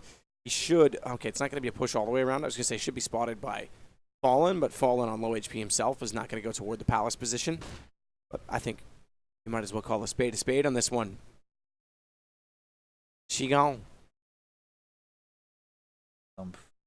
Performance here, mainly on the back of Liaz with that HP. Azza bleeding internally, 1 bullet to the toe, and he's going to hit the dirt. Considering Coldzera's position, that's not an easy one to clear at all. And this one should be going down. Azza's going to walk on out. Kind of skimps looking at that position. Heard over towards a ramp as well, so look at Cold just lurking, lying away. Mr. Dependable, hold up a second, he's going to go down. 4 seconds left. Azza actually has to die before the time expires. Luckily gets to hold onto the gun, kills Fallen in the fray, but that money might be becoming an issue later down the line. To round number 19, maybe we reiterate for the viewers, this is round number 2 of the Swiss. Winner of this goes to play a match where they can qualify through to the playoffs, have a couple of days off in Shanghai. This is the high side of that bracket as well. Because round 2 entails 0-1 and 1-0. Yes. So it is a 1-0 matchup, and the gravitas of this is, if you lose this, you're not out. You still have 2 more lives to go. So, you know, it's not the end of the world if whoever you're supporting here is unable to convert. And aggressively out mid goes Fur. Decent find from falling off of it. Shadow shows, he looks upward, finds Azza as well, but it's Liaz again that always seems to find the kills in return. Finds 2, in fact, to bring it to a 3-on-3. He's tagged down to 10, but gets away on the M4. May consider, given that there's also armor for JKS, giving him that rifle. Problem is they're not really in the similar positions of doing so. Liaz is still down below the underpass. He'd have to rotate all the way back around. And he's worried in doing so because he knows that there's no one really been watching the Bartments, and Cold could have pushed up, hypothetically speaking.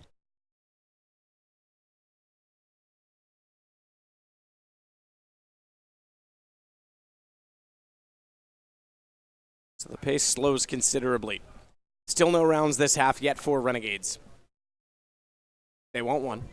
Not looking good for them here as they're lying in wait yet again. He blundered last round, he fumbled, and this time it won't be the same. 3 quick, concise kills for Mr. Cold Zero. Zeus, the coach, happy with that one, given a pat on the shoulder.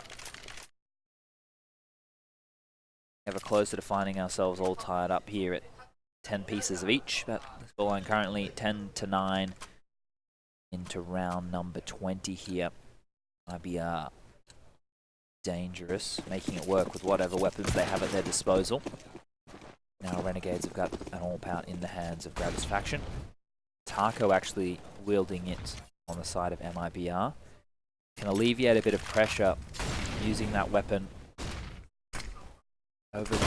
Oh, never mind, they're out, it's quick. Yeah, they're already out at the top of the jungle stairs. Shot from Fallen, traded back. Liaz takes a lot of damage. Fur, didn't quite spot him in the smoke. I thought was going to be able to see him going CT. The fact that they now hold that position, bomb goes down. No chance they get back on top of Gratis Faction, and they can play it safe side of the triples. Toward the site itself. Cold's got a smoke down in front of him. He wants to try and get back through it. It's Grath that gets Fur. And this looks like Renegades finally picking up a round on the T side to go 11-9 as Gratis Faction has the smoke fading. He knows the Cold's likely going to be towards CT spawn. He'll go hunting. In fact, they both will. Low HP though for Leias, and he's already gone to Taco. Back toward the door. They even check it now? That might be enough to pull the attention away. So guns at least being dropped. But a tie game, not quite for MIBR. They came close to it. They want it. They'll keep the double up at least. Yeah, the fact that Gratis Faction kind of threw that AWP there into the hands of the CTs. Not ideal at all, because it means that he can't have it going into this round. And the double AWP means that they can set them up in 2 anchor positions, right? BAPs, you can actually have a lot of information there. If you have a teammate set you up with some simple utility, you can AWP deep into the kitchen. And on the other side of things, you can just play Ticket, right? You can play Ticket with that, and 3 players can have rifles around middle, especially with the AUGs right now. It's alleviated a lot of pressure on needing the AWP in what used to be key areas. Renegades going quite quick this time. They're putting pressure on B with early utility. That's to bait out anything, keep them honest, and then marching through the underpass. So look how quick they've just done this. Yeah, they're already in mid.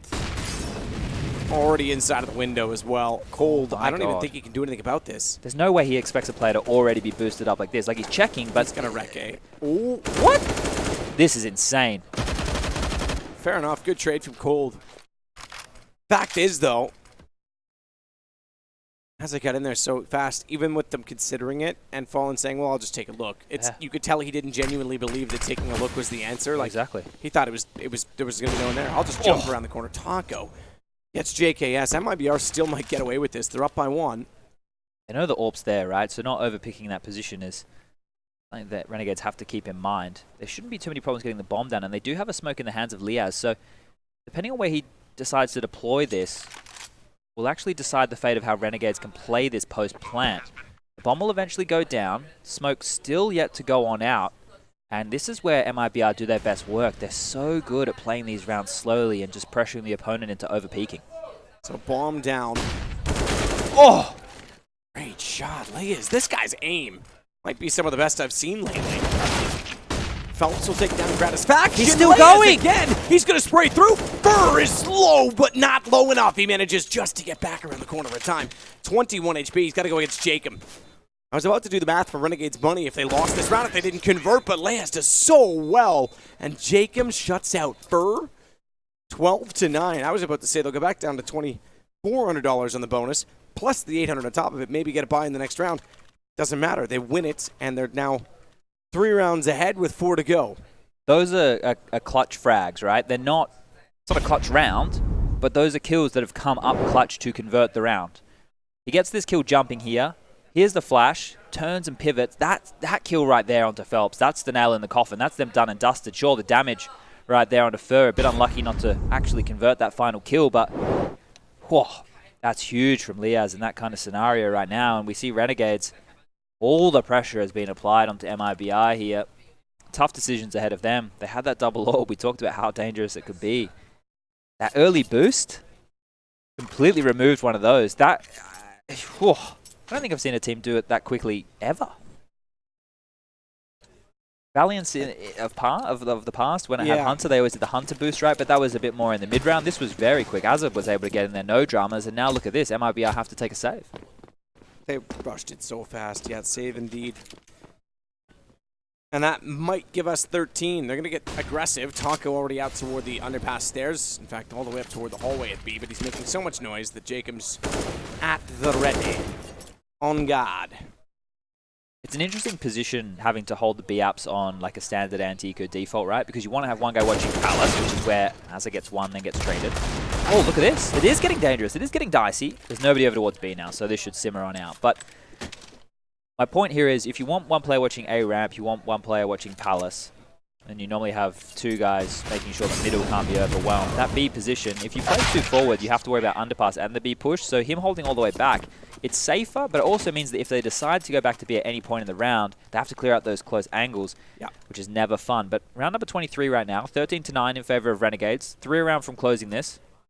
The moment there where I thought MIBR were just going to string this together and shut this out, but I was thinking they might too. They looked like they had the game under control. You want to B-stream up there, Matt, just quickly? Yeah, I'll finish my point. I was just going to say, this kind of gets to the fact that the comebacks are getting a little harder because Renegades, to be fair, they strung some rounds together. Sure.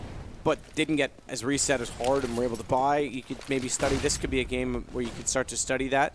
Whereas previously, if they were broken in that situation, you were done. And on the T side, obviously, we spoke about it not being necessarily as harsh because you can always supplement that with bomb plants when you can get them down. So, B-stream. The first map went to Fnatic. Ooh, okay. It was 8-7.5 I saw. That was all explosive. It's going to be just a B hit here as Taco's going to do some damage with the smoke, but having to reload allows him to push in. Taco, good find on JK. Yes! As though, as always, finding kills in return. Cold Zero, still just watching out from Catwalk. Bomb going to go down. And with the bomb planted. 4 Augs on the retake, no kits. Make that 3. As a down spur quickly. Traded back, but doesn't matter. Trades at this point as long as they keep someone alive with under 10 seconds left. They've got this game, or this round, locked up. It's Cold. Left at a 1-on-3 is not, unfortunately, going to be in a position to do anything about it and falls away. So it is going to be Renegades now finding 14-9. It feels like the game at this point, doesn't it, right? Because it does. It's starting to. The loss bonus right now for MIBR is only going to be 2,900, right? 14, 19, 24, 29. So they can't buy. Or they can't get a convincing buy, that's for sure. And Cold Zero might go down the last second. Oh! He's going to be counting his lucky stars just there. If we take a look at the scores on the doors, we can see that Jacob 25 kills. He's continuing where he left off on Train. Liaz has done a lot of work in the second half, but he's only sitting on 16 kills, and Azza with 22 to his name. Gratisfaction quite quiet on 10. JKS with 13 on the other side of things. Fur with 17, 16 for Phelps, 14 for Cold Zero, 12 for Fallen, and 11 for Taco, and they've scrapped together a buy behind this AUG. The MP9s worked for them earlier in the half. Can they make it happen again?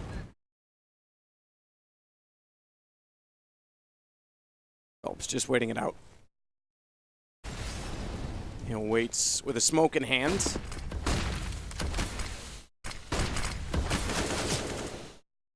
Lots of shots heading his direction, but none of them landing so far. As Fallen gets close as well. Phelps managing to turn and twist in both directions, manages to get back through the smoke. Finally, he goes down. Lee is able to get him as JKM finds Fallen.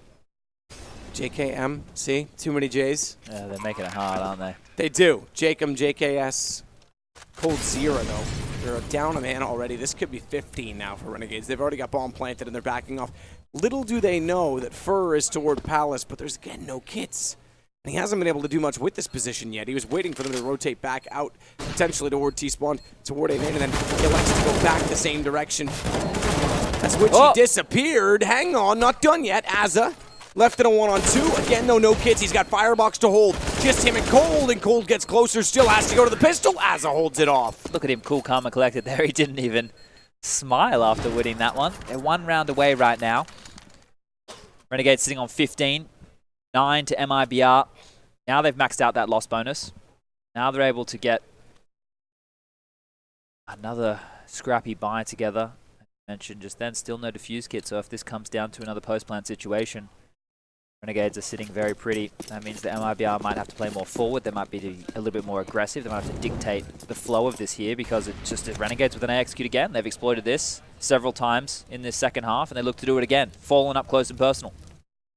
Already Fallen. Lias, though, gets the shot back. 2-for-1 trade. Sight looking open, and Renegades looking like they've opened up a chance to go 2-0, but I say it, Fur finds one through the smoke, and they've not checked Firebox. Cold, he has the bomb down. Suddenly, it's a very different round.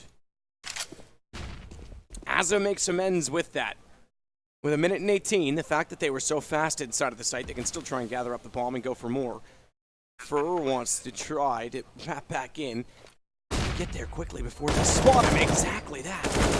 And just to get one, JKS still staggering off his team. Playing close, was able to find one, and then immediate headshot on Atako with no response. Renegades go 2-0. 3 maps it took them, but they did it, that's for sure. Good stuff there in the final map from Renegades. Looking very clean, right? The first half was a back and forth affair. You could have actually had a few more rounds on the board there if you were MIBR, but all in all, Renegades continuing their form from the major, actually doing better now because this is the team that stopped them in Katowice. So this is a huge scout for them to take. And we're still currently seeing this MIBR roster in their rebuilding phase, which is just a little bit awkward to say. But yeah, good series overall. On, my bad. It is a bit cold in here. I'm freezing in here. I don't know why. It's just like AC above us, and I'm just getting wrecked. I think the desk is hopefully ready to receive us shortly. So take it away, boys.